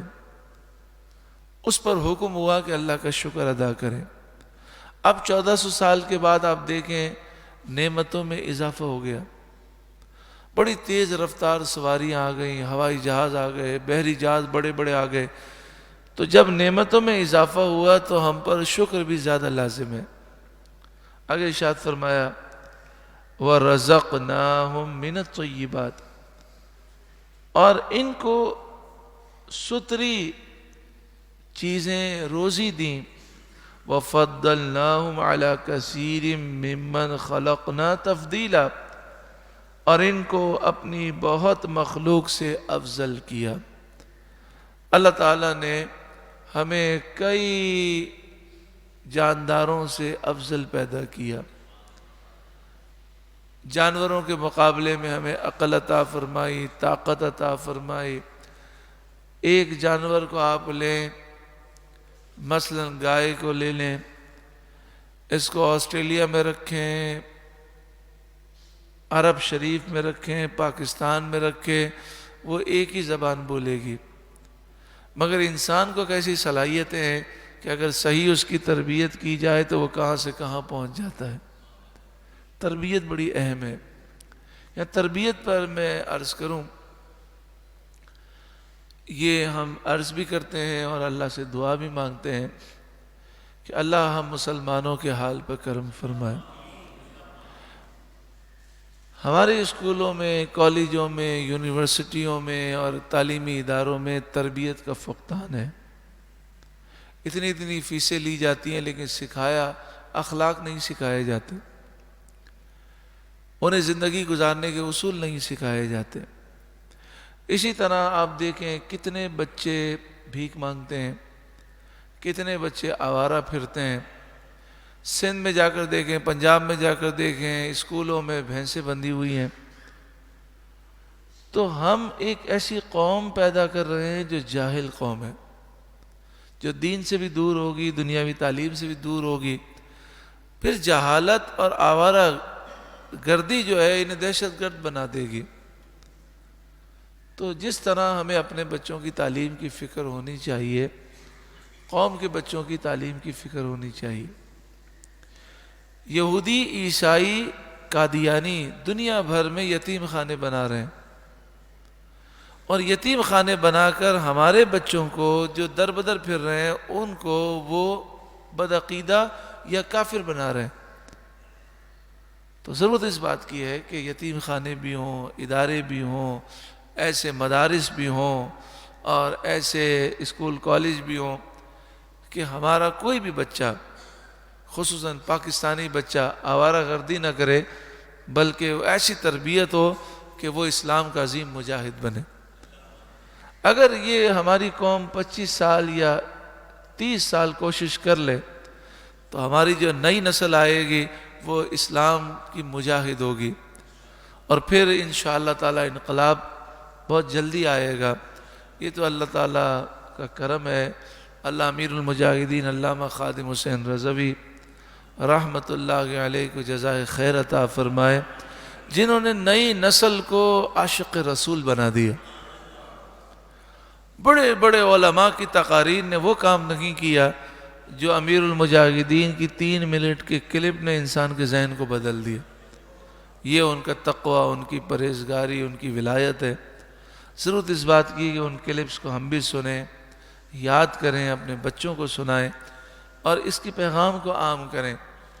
وہ نوجوان کہ جو موبائل پر پتہ نہیں کیا دیکھتے تھے، آج عالم یہ ہے کہ وہ امیر المجاہدین کے کلپ سنتے ہیں اور عشق رسول میں آنسو بہاتے ہیں۔ کل میں ایک جگہ پر برسی میں گیا تو وہاں بھی میں نے یہی واقعہ سنا، اور اس سے پہلے چند دن پہلے گیا تھا تو وہاں بھی یہی سنا۔ کل گیا تو وہ صاحب کہنے لگے کہ میرے والد صاحب کا انتقال ہو گیا، ان کی برسی ہے، اور چند دن پہلے گیا تھا تو کہا کہ جی میری والدہ کا انتقال ہو گیا، ان کی برسی ہے۔ دونوں کا قصہ ایک ہی ہے کہ امیر المجاہدین سے اتنی محبت تھی کہ جیسے ہی امیر المجاہدین کا وصال ہوا بیمار پڑ گئے غم میں۔ اور کل میں جہاں گیا تو وہ کہہ رہے تھے میرے والد کا انتقال بھی امیر المجاہدین کا بیان سنتے سنتے ہوا، عشق رسول میں دنیا سے گئے۔ تو اللہ تعالیٰ کا فضل ہے۔ اب ہماری ذمہ داری ہے کہ اللہ نے اتنا فضل فرمایا، اتنا عظیم مجاہد ہمیں عطا کیا، ان کے کلپس بھی موجود ہیں، ہم خود بھی سنیں، دوسروں کو سنائیں، اور ہماری نسلوں کو اس عشق رسول سے ہم سرشار کریں۔ درود پاک پڑھیے، اللہم صلی علی سیدنا و مولانا محمد ابن عبداللہ ما ضاق امر الا وفرجہ اللہ۔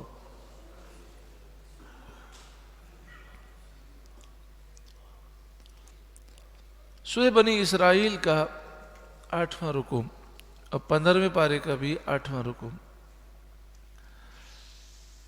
اس کی جو پہلی آیت کریمہ ہے، اس میں جو درس ہے وہ یہ ہے کہ انسان جسے اپنا لیڈر بناتا ہے سوچ سمجھ کے بنائے، کیونکہ آدمی اپنے لیڈر کے ساتھ قیامت کے دن ہوگا۔ جس نے اپنا لیڈر یزید کو سمجھا وہ یزید کے ساتھ ہوگا، اور جس نے اپنا لیڈر امام حسین کو سمجھا وہ امام حسین کے ساتھ ہوگا۔ جس نے سلمان تاثیر کو اپنا لیڈر بنایا وہ سلمان تاثیر کے ساتھ ہوگا، اور جس نے اپنا قائد سمجھا ممتاز حسین قادری کو وہ ممتاز حسین قادری کے ساتھ ہوگا۔ تو بندے کو سوچنا چاہیے کہ وہ کسے اپنا پیشوا بناتا ہے، امام بناتا ہے، لیڈر بناتا ہے، کسے اپنا قائد سمجھتا ہے۔ یوم ندعو کل اناس بامامہم، جس دن ہم ہر گروہ کو اس کے امام پیشوا کے ساتھ بلائیں گے، لیڈر کے ساتھ بلائیں گے۔ اچھوں کے لیڈر اچھے ہیں، ہم انبیاء، صحابہ، اہل بیت اور اولیاء کاملین کو اپنا قائد سمجھتے ہیں، انشاءاللہ انہی کے ساتھ کل بروز قیامت اٹھیں گے۔ قادری کر قادری رکھ قادریوں میں اٹھا، قادری کر قادری رکھ قادریوں میں اٹھا۔ اعلیٰ حضرت امام اہل سنت سے سوال کیا گیا کہ آپ نے کہا قادری کر، تو چشتی بھی تو ہیں، نقش بندی بھی ہیں، سہروردی بھی ہیں، 4 سلسلے ہیں، تو اب نقش بندی کیسے پڑے اس شہر کو؟ نقش بندی کر، چشتی کر، سہروردی کر۔ تو اعلیٰ حضرت امام اہل سنت نے فرمایا یہاں قادری سے وہ مراد نہیں ہے جو تم سمجھے ہو، یہاں قادری سے مراد ہے حضور غوث اعظم کا غلام بنا۔ قادری کر قادری رکھ قادریوں میں اٹھا، یا اللہ مجھے حضور غوث اعظم کا سچا پکا غلام بنا دے اور کل بروز قیامت ان کے غلاموں میں اٹھا۔ تو جو بھی چاہے قادری ہو، چشتی ہو، سہروردی ہو، یہاں مراد ہے جو حضور غوث اعظم سے سچی محبت کرنے والا ہے۔ اسی طرح یہ جو آپ سنتے ہیں کہ جو قادری ہوگا مرنے سے پہلے اسے توبہ ضرور نصیب ہوگی، تو وہ بھی قادری سے مراد ہے حضور غوث اعظم سے سچی محبت کرنے والا، حضور غوث اعظم کا سچا غلام۔ اللہ ہمیں حضور غوث اعظم کی سچی غلامی نصیب فرمائے۔ فمن اوتی کتابہ بیمینہ، تو جو اپنا نامہ اعمال سیدھے ہاتھ میں دیا گیا قیامت کے دن، دنیا میں تو اعلان ہوتا ہے نا، دنیا میں اعلان ہوتا ہے، مثال کے طور پر اسکول کے اندر اگر اعلان ہوتا ہے، کالج میں اعلان ہوتا ہے کہ فلاں جو ہے فرسٹ آئے، پھر پہلے اعلان ہوتا ہے پھر رزلٹ دیا جاتا ہے. لیکن قیامت کے میدان میں جس کے سیدھے ہاتھ میں نامہ اعمال ملا، یہ اس کے کامیاب ہونے کی دلیل ہے. تو جیسے ہی سیدھے ہاتھ میں نامہ اعمال ملے گا، وہ خوشی کتنی ہوگی، اللہ اکبر. کیونکہ دنیا میں آدمی ناکام ہو جائے تو پھر محنت کر کے کامیاب ہو سکتا ہے، اگر قیامت میں ناکام ہو گیا تو پھر کامیابی کی کوئی صورت نہیں، تو وہ کتنا خوش ہوگا. دوسری بات، دنیا میں کامیاب ہو جائیں تو آگے پھر ناکامی ہو سکتی ہے، لیکن قیامت میں جو کامیاب ہو گیا ہمیشہ کے لیے کامیاب ہو گیا. فَأُولَٰئِكَ يَقْرَؤُونَ كِتَابَهُمْ، یہ لوگ اپنا نامہ اعمال پڑھیں گے، پڑھ کے سنائیں گے، لوگوں کو دکھاتے پھریں گے، دیکھو میرا نامہ اعمال. وَلَا يُظْلَمُونَ فَتِيلًا، اور دھاگے برابر بھی ان کا حق نہ دبایا جائے گا. ذرہ برابر بھی نیکی کی ہوگی تو اللہ تعالیٰ اس نیکی کا صلہ ضرور دے گا. حضرت حبیب اجمی رحمت اللہ علیہ، آپ توبہ سے پہلے سود لیا کرتے تھے. آپ کا کام یہ تھا، لوگوں کو قرضہ دیتے اور پھر قرض سود پر ہوتا، لوگوں سے سود وصول کرتے. آپ کی زوجہ آپ کو سمجھایا کرتی، دل سے آپ اس چیز کو سمجھتے وہ غلط ہے، اپنی غلطی کو تسلیم کرتے، لیکن یہ عادت آپ کی تھی. ایک دن ایسا ہوا کہ گھر میں آئے تو زوجہ نے کہا کچھ کھانے کے لیے نہیں ہے. تو آپ ایک شخص کے پاس گئے جس سے آپ قرضہ مانگتے تھے، اس سے کہا سود دو. تو اس نے کہا میرے پاس تو کچھ نہیں ہے. تو اس کے گھر میں جو آٹا تھا وہ آٹا اٹھا لیا. پھر دوسرے کے پاس گئے سود مانگنے کے لیے، اس نے کہا میرے پاس تو کچھ نہیں ہے. تو اس کے گھر میں گوشت تھا وہ اٹھا کے لے آئے اور بیوی کو دیا اور کہا پکاؤ. بیوی نے جب سالن بنایا، جب سالن بن گیا اس نے ڈھکنا ہٹایا تو حضرت حبیب اجمی کو بلایا اور کہا دیکھیں اسے.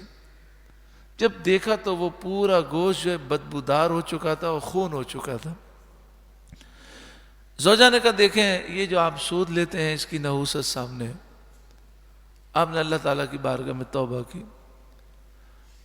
بہت سے لوگ توبہ کرتے ہیں، بار بار توبہ کرتے ہیں، لیکن آپ نے جب توبہ کی تو اللہ نے آپ کو استقامت عطا فرمائی اور آپ ولی کامل بن گئے. اب ولی کامل بن گئے تو آپ کے دل میں خیال آیا کہ پوری زندگی میں نے اللہ کی عبادت نہیں کی، اب میرے پاس وقت کم ہے. تو آپ جنگل میں چلے جاتے ہو، پورا دن پوری رات عبادت کرتے اور ہفتے کے بعد گھر آتے، کبھی 3 دن کے بعد گھر آتے. تو ایک دن زوجہ نے کہا کہ کھانے کے لیے کچھ بھی نہیں ہے. تو آپ نے فرمایا کہ میں جا رہا ہوں مزدوری کے لیے، تو میں 2-4 دن مزدوری کرتا ہوں پھر ہمیں انشاءاللہ مل جائے گا. تو آپ گئے اور 3 دن کے بعد پھر آئے. تو بیوی نے کہا کہ کچھ بھی نہیں ہے گھر میں کھانے کے لیے. آپ نے فرمایا میں نے جس کی مزدوری کی ہے وہ بہت کریم ہے، بہت دے گا، چلو میں دوبارہ جاتا ہوں مزدوری پر. پھر چلے گئے، واپس آئے تو گھر جو ہے خوشبو سے مہک رہا تھا اور کھانے پینے کی اشیاء کے ڈھیر لگے تھے. کہا کون دے گیا؟ کہا کوئی آ کر دے گیا اور یہ کہہ رہا تھا کہ حبیب اجمی کو کہنا مزدوری جاری رکھے، ہم اسے اور اچھا دیں گے. وہ اللہ کی بارگاہ میں جاتے تھے، عبادت کرتے تھے. اس واقعے میں جو درس ہے وہ درس یہ ہے کہ یہ تو اللہ کے ولی ہیں، توکل ہے، ہمیں تو یہ حکم ہے کہ ہم روزی کمائیں، محنت کریں، مشقت کریں، لیکن جو ہم نیک کام کرتے ہیں اس کا صلہ لوگوں سے طلب نہ کریں۔ لوگ کیا دیں گے، اس کا صلہ ہم طلب کریں اللہ تعالیٰ سے، اور جب اللہ دے گا تو بے حساب دے گا۔ ایک نعت خواں ہیں، وہ مجھے کہنے لگے کہ میں جب بیان سے فارغ ہوا تو مجھے کہنے لگے آپ میرے ساتھ چلیں، میں آپ کو چھوڑ دیتا ہوں۔ میں ان کی گاڑی میں بیٹھا تو انہوں نے کہا یہ میں نے 40 لاکھ روپے کی گاڑی خریدی ہے اور اب اس کی ویلیو 45 لاکھ ہو گئی ہے، میں چاہ رہا ہوں وہ گاڑی خرید لوں۔ ایک انہوں نے نام لیا، وہ 55 لاکھ کی ہے، تو آپ کیا کہتے ہیں، مجھے خرید لینی چاہیے؟ تو میں نے ان کو سمجھایا، میں نے کہا کہ اس طرح آپ ہر دفعہ گاڑیاں بدلیں گے تو نظر لگ سکتی ہے، اب ٹھیک ہے گاڑی اچھی ہے، بہترین ہے، آپ چلائیں۔ پھر انہوں نے اپنی بات بتائی، کہا کہ مجھے بچپن سے نعت پڑھنے کا شوق ہے، لیکن ہمارے معاشرے میں ایک لوگوں کی تھنکنگ ہے، وہ سوچ یہ ہے کہ جو مہنگا ڈاکٹر ہوتا ہے وہ اچھا ہے، اور جو اسکول مہنگا ہے وہ اچھا ہے۔ جہاں فیس کم ہوتی ہے تو لوگ کہتے ہیں ایسے ہی ہوگا، تو ایسے ہی جو نعت خواں مہنگا ہوتا ہے لوگ سمجھتے ہیں یہ بہت اچھا نعت خواں ہے۔ تو کہا کہ مجھے شروع سے یہ سکھایا گیا کہ نعت رسول اللہ کے لیے پڑھنی ہے، لوگوں سے فیس نہیں مانگنی، تو میں فیس کوئی بھی نہیں مانگتا، میں فی سبیل اللہ جاتا ہوں، اور اگر کوئی نذرانہ دے تو میں یہ سمجھتا ہوں کہ یہ حضور کی طرف سے تحفہ ہے، اسے رکھ لیتا ہوں، لیکن میں فیس کا مطالبہ نہیں کرتا، اپنا کوئی وقت میں طے نہیں کرتا، فی سبیل اللہ پڑھنے کے لیے جاتا ہوں۔ بعض لوگ کہتے ہیں 1 گھنٹہ ہم پڑھیں گے، 1 گھنٹے کا اجارہ اتنا کر لیں، اتنے پیسے چاہیے جناب، 20,000 30,000 40,000، لیکن کہا اس کا ظاہری نقصان کیا ہوتا ہے؟ ظاہری نقصان یہ ہوتا ہے جب میں فیس نہیں لیتا تو لوگ یہ سمجھتے ہیں کہ یہ فالتو ہے، مجھے کوئی ویلیو نہیں دیتے، اسٹیج پر بٹھا بٹھا کے رکھتے ہیں، پڑھنے کے لیے ٹائم ہی نہیں دیتے، اگر دیتے بھی ہیں تو کہتے ہیں جناب آپ 1 نعت پڑھ لیں، بس جلدی ہے 1 نعت پڑھ لیں۔ اور جو 25 ہزار روپے مانگتے ہیں، وقت طے کرتے ہیں، ان کو ٹائم پر اسپیکر بھی دیتے ہیں، ان کو عزت بھی دیتے ہیں، لفافہ بھی دیتے ہیں، مان بھی دیتے ہیں۔ تو میں نے اپنے دل میں کہا کہ مجھے لوگوں کی طرف سے عزت بھی نہیں چاہیے، نہ لفافہ چاہیے، نہ مان چاہیے، مجھے نعت پڑھائے یا نہ پڑھائے، بس میری تو خواہش ہے میرے محبوب خوش ہو جائیں۔ تو کہتے ہیں کہ ایسا کئی دفعہ ہوا کہ جو ایسے نعت خواں جن کی آواز مجھ سے بھی اچھی نہیں ہے، ان کو 25 ہزار روپے دے رہے ہیں اور مجھے جو ہے وہ نعت ہی نہیں پڑھنے دے رہے۔ لیکن جب میں نے حضور صلی اللہ علیہ وسلم کے لیے نعتیں پڑھی تو حضور نے مجھے اتنا دیا، اتنا دیا۔ اس نے کہا میرا لاہور میں کاروبار ہے، ملتان میں ہے، فیصل آباد میں ہے، کراچی میں ہے، میں کبھی کبھی 1 مہینے میں 2 کروڑ روپے کما لیتا ہوں۔ تو اب وہ مجھے کہنے لگے کہ اگر میں لفافے مانگتا تو مجھے بتائیے لوگ کتنا دے سکتے تھے، 1 مہینے میں 2 کروڑ کون دے سکتا ہے؟ مگر کون دیتا ہے دینے کو منہ چاہیے، دینے والا سچا ہمارا نہیں۔ تو جب بھی نیک کام کریں، اچھا کام کریں، تو کسی سے معاوضے کی امید نہ ہو، بس یہ ہو کہ اللہ اور اس کے حبیب راضی ہو جائیں۔ جو چاہیے اللہ اور اس کے رسول کے، اللہ اور اس کے حبیب کے دربار سے چاہیے، باقی لوگوں سے اگر ریاکاری ہو، دکھلاوا ہو، لوگوں سے اجرت کی تمنا ہو تو لوگ کیا دے دیں گے؟ پھر کل بروز قیامت یہ کہا جائے گا تو نے یہ کام کیا اس لیے کہ لوگ تجھے یہ دیں، لوگ دے چکے، اب جا ان سے صلہ لے، میرے دربار میں تو کیوں آیا؟ فرمایا جائے گا نا میرے دربار میں تیرے لیے کوئی حصہ نہیں۔ نبی کریم صلی اللہ علیہ وآلہ وسلم نے فرمایا 3 بندوں کو کل بروز قیامت سب سے پہلے کھڑا کیا جائے، ایک قرآن کا قاری ہوگا، ایک شہید ہوگا اور ایک سخی ہوگا۔ تینوں سے اللہ تعالیٰ فرمائے گا میں نے تیری نعمتیں دی، تو نے کیا کیا؟ تو سخی کہے گا مالک میں نے دن رات تیری راہ میں مال خرچ کیا۔ شہید کہے گا مالک میں نے تیری راہ میں اپنی جان دے دی۔ قاری کہے گا اے مالک میں دن رات قرآن پڑھتا رہا، قرآن سکھاتا رہا۔ اللہ فرمائے گا تم نے جھوٹ بولا، تو نے سخاوت اس لیے نہیں کی میرے لیے، بلکہ اس لیے کہ لوگ تجھے سخی کہیں۔ تو نے قرآن اس لیے پڑھا کہ لوگ تجھے قاری کہیں۔ تو نے جان کا نذرانہ اس لیے دیا کہ لوگ تجھے بہادر کہیں۔ لوگ کہہ چکے میرے دربار میں تمہارے لیے کوئی صلہ نہیں۔ تو صلہ کس سے مانگنا ہے؟ اللہ اور اس کے رسول کے دربار کی طرف توجہ کرنی۔ تو ارشاد فرمایا وَلَا يُظْلَمُونَ فَتِيلًا، دھاگے برابر بھی ان کا حق نہ دبایا جائے گا۔ یعنی جس نے اللہ سے صلہ لینا ہے اور اللہ کے لیے کام کیا، اللہ دنیا میں بھی نوازے گا، قبر و آخرت میں بھی نوازے گا۔ لوگوں کا کیا ہے؟ اگر دنیا ساری کسی کی مرید بن جائے، ساری دنیا ہاتھ چومتی ہو، لیکن اللہ ناراض ہو، تو لوگ کیا کر سکتے ہیں؟ لوگ کیا کر سکتے ہیں؟ لوگ کیا دے سکتے ہیں اور کیا لے سکتے ہیں؟ سارے دنیا کے ڈاکٹر مل جائیں، دوائی دیں، اللہ شفا نہ دینا چاہے تو کوئی شفا دے سکتا ہے؟ وَمَنْ كَانَ فِي هَذِهِ أَعْمَى، اور جو اس زندگی میں اندھا ہو، فَهُوَ فِي الْآخِرَةِ أَعْمَى، وہ آخرت میں اندھا ہے۔ وَأَضَلُّ سَبِيلًا، اور بھی زیادہ گمراہ۔ اندھے سے ایک مراد تو یہ ہے کہ جو دل کا اندھا ہے، جو حق کو نہیں دیکھ سکتا، وہ قیامت کے دن تباہی اور بربادی میں ہوگا۔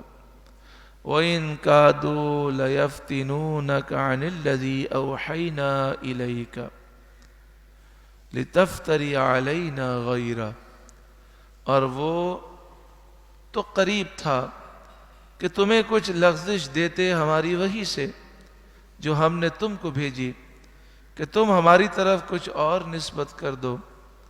وَإِذًا لَاتَّخَذُوكَ خَلِيلًا، اور ایسا ہوتا تو وہ تم کو اپنا گہرا دوست بنا لیتے۔ یعنی مراد یہ ہے، نبی کریم صلی اللہ علیہ وسلم کی جگہ پر کوئی اور پہاڑ بھی ہوتا تو کافروں نے اتنا زور مارا کہ وہ ہٹ جاتا۔ اللہ نے اپنے محبوب کو وہ مقام و مرتبہ دیا، کافر پورا زور وہ لگا چکے، وہ حضور کو حق سے ہٹا نہ سکے۔ اللہ تعالی حضور کے صدقے میں ہمیں بھی حق پر استقامت عطا فرمائے۔ وَلَوْلَا أَن ثَبَّتْنَاكَ لَقَدْ كِدتَّ تَرْكَنُ إِلَيْهِمْ شَيْئًا قَلِيلًا، اور اگر ہم تمہیں ثابت قدم نہ رکھتے تو قریب تھا کہ تم ان کی طرف کچھ تھوڑا سا جھکتے۔ اِذًا لَأَذَقْنَاكَ ضِعْفَ الْحَيَاةِ وَضِعْفَ الْمَمَاتِ، اور ایسا ہوتا تو ہم تم کو دونی عمر اور دو چند موت کا مزہ دیتے۔ ثُمَّ لَا تَجِدُ لَكَ عَلَيْنَا نَصِيرًا، تو تم ہمارے مقابل اپنا کوئی مددگار نہ پاتے۔ اس میں درس یہ ہے کہ بندے کو چاہیے کہ وہ اللہ تعالیٰ سے دعا مانگے۔ اگر ہم نیکی پر استقامت پذیر ہو سکتے ہیں تو اللہ کی رحمت سے ہو سکتے ہیں۔ میرے استاد محترم امیر المجاہدین اکثر فرمایا کرتے، میں نے زندگی میں بڑوں کو گرتے ہوئے دیکھا ہے، ایمان بڑوں کے برباد ہوتے ہوئے دیکھے، ایک لمحے میں انسان بدل جاتا ہے، پتہ نہیں ہوتا۔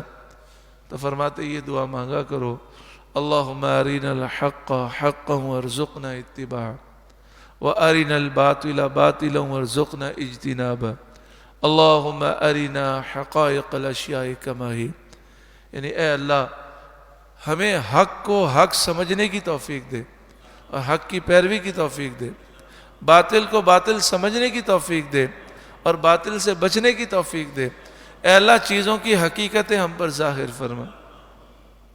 وَإِن كَادُوا لَيَسْتَفِزُّونَكَ مِنَ الْأَرْضِ لِيُخْرِجُوكَ مِنْهَا، اور بے شک قریب تھا کہ وہ تمہیں اس زمین سے کھسکا دیں، کہ تمہیں اس سے باہر کر دیں۔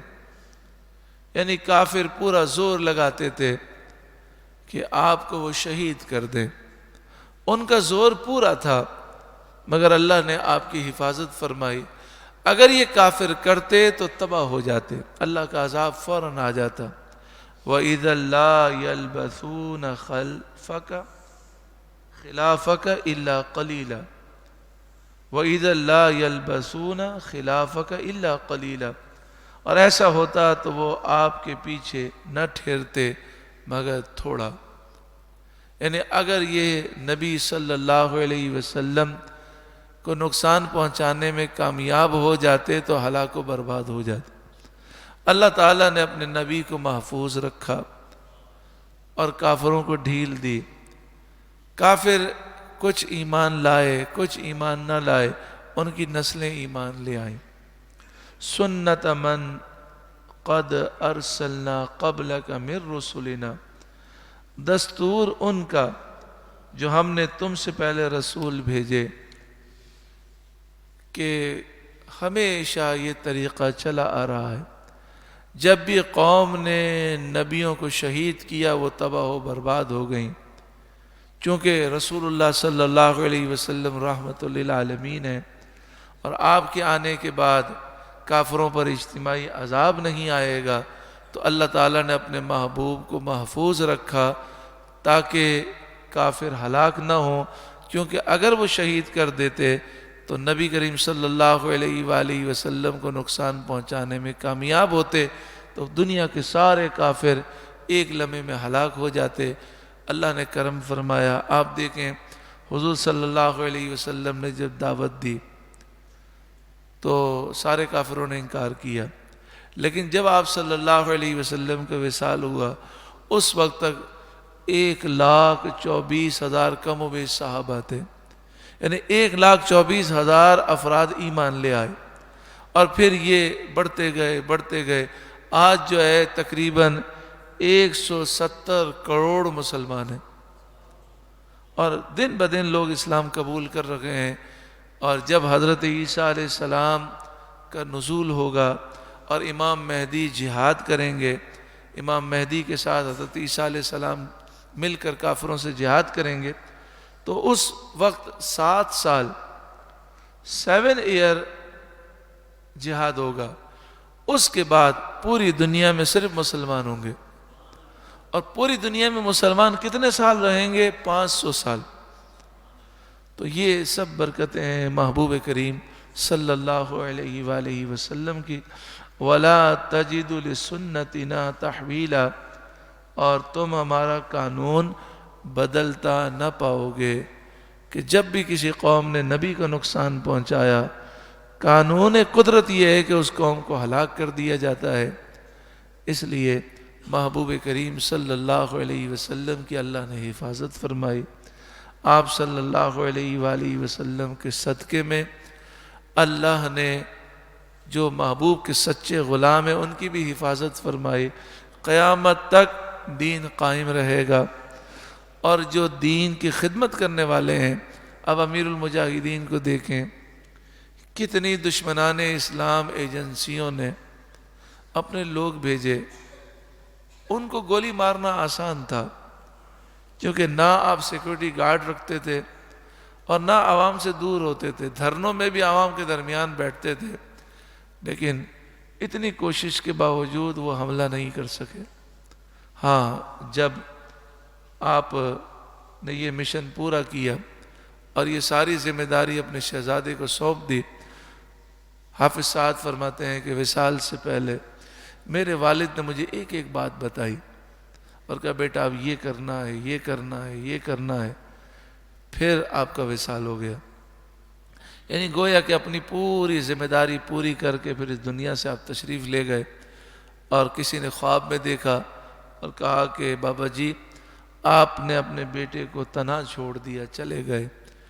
جب حافظ سعد جیل میں تھے، جب حالات بڑے خراب تھے، تو خواب میں اس سے فرمایا یہ تمہاری بھول ہے، میں ہر وقت اس کے ساتھ ہوتا ہوں اور میرے مشوروں سے وہ کام کرتے ہیں۔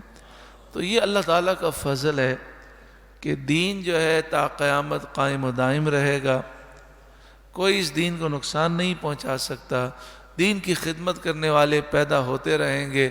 دعا فرمائیں یا اللہ ہمیں بھی دین کے خدمت گزاروں میں شامل فرما۔ درود پاک پڑھی اللہم صلی علی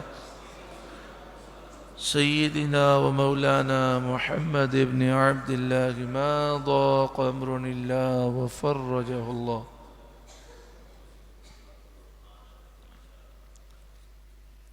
بسم اللہ الرحمن الرحیم الحمد للہ رب العالمین والصلاة والسلام على سید المرسلین. اللهم ربنا هب لنا من أزواجنا وذرياتنا قرة أعين واجعلنا للمتقين إماما. اے کریم مالک و مولا اے پروردگار، اے اللہ ہماری جھولیوں کو مرادوں سے بھر دے. یا اللہ ہم درس قرآن پاک کرتے ہیں، سنتے ہیں. اے مالک ہمارے سینے کو نور قرآن سے روشن کر دے. ہماری برائیاں ہم سے دور فرما، ہمارے عیوب ہم سے دور فرما، گناہوں کی عادتیں ہم سے دور فرما. دنیا اور آخرت میں یا اللہ ہمیں کامیاب فرما. اے مالک تیری توفیق کے بغیر ہم کوئی نیکی نہیں کر سکتے. ہمیں توفیق عطا فرما، گناہوں سے دوری عطا فرما. اے مالک دنیا میں، قبر میں، آخرت میں کامیاب فرما. ہم نے اپنی زندگی کا نقصان کیا، یا اللہ اب جو زندگی باقی ہے تیری اور تیرے محبوب کی رضا میں گزارنے کی توفیق عطا فرما. یا اللہ ہماری مدد فرما. بار بار مکہ مکرمہ، مدینہ منورہ، بغداد معلیٰ، نجف اشرف، کربلا شریف، عراق شریف، شام شریف اور دیگر مقدس مقامات کی بار بار مقبول حاضری نصیب فرما. یا اللہ ہر سال حج مقبول مبرور، بار بار عمرہ مقبول نصیب فرما. یا اللہ ہر سال رمضان المبارک میں عمرہ مقبول نصیب فرما. یا اللہ ہمیں ہر وقت تیری فرما برداری کرنے کی توفیق عطا فرما. اے مالک جتنے دعا میں شامل ہیں، جو یہاں پر ہیں، جو آن لائن ہیں، سب کی مشکلات آسان فرما. سب کی مصیبتیں، آفتیں، بلائیں، بیماریاں، وبائیں دور فرما. یا اللہ جو بیماریاں ہم میں ظاہر ہیں وہ بھی دور فرما، جو چھپی ہوئی ہیں وہ بھی دور فرما، جو آنے والی ہیں وہ آنے سے پہلے دور فرما. اے اللہ ہمارے بچوں کو نیک صالح بنا، ہماری آنکھوں کی ٹھنڈک بنا. بے اولادوں کو نیک صالح اولاد نصیب فرما. اے مالک ہمارے بچے، ہماری بچیاں جو بے رشتہ ہیں انہیں نیک صالح اچھے رشتے نصیب فرما. اے مالک جن کے رشتے ہو گئے ہر گھر میں سکون عطا فرما. اے اللہ ہماری بچیوں کو شوہروں کا فرما بردار بنا، حسن اخلاق عطا فرما، لڑائی جھگڑوں سے محفوظ فرما، دنیا کی ہوس، حرص و لالچ سے نجات دے. اے اللہ ہمارے بچوں کو سب کے حقوق ادا کرنے والا بنا. اے کریم مالک و مولا اے پروردگار جن گھروں میں ناچاکیاں ہیں ان ناچاکیوں کو دور فرما. اے اللہ مسلمانوں کو آپس میں ایک دوسرے کا ہمدرد بنا. اے پروردگار تحریک لبیک یا رسول اللہ کو پہلے سے بڑھ کر عروج اور کامیابی نصیب فرما. دشمنان اسلام کی سازشوں کو ناکام کر دے. پاکستان کی حفاظت فرما. پاکستان کو اسلام کا قلعہ بنا. پاکستان میں اسلامی نظام مصطفیٰ نصیب فرما. اے مالک جو ہم نے مانگا عطا فرما، جو ہم نہ مانگ سکے وہ بھی عطا فرما. اپنی دعائیں، اپنی حاجتیں اللہ کی بارگاہ میں پیش کیجیے.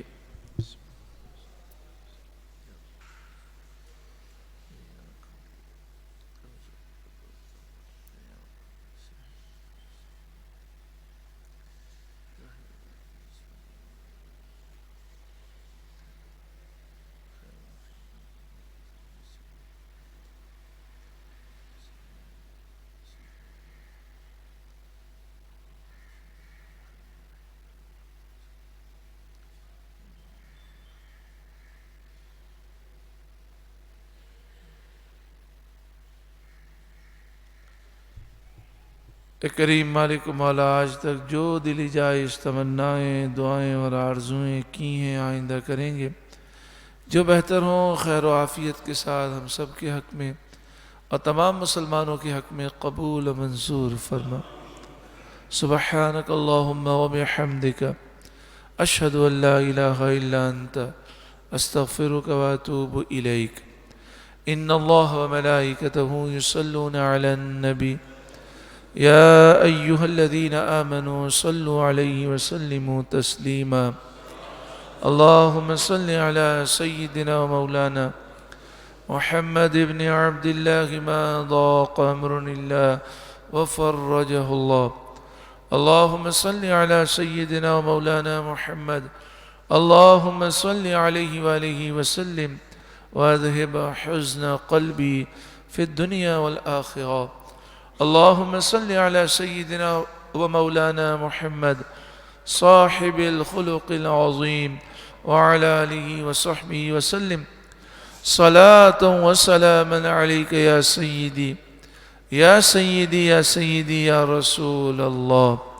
سبحان ربک رب العزت عما یصفون وسلام علی المرسلین والحمد للہ رب العالمین۔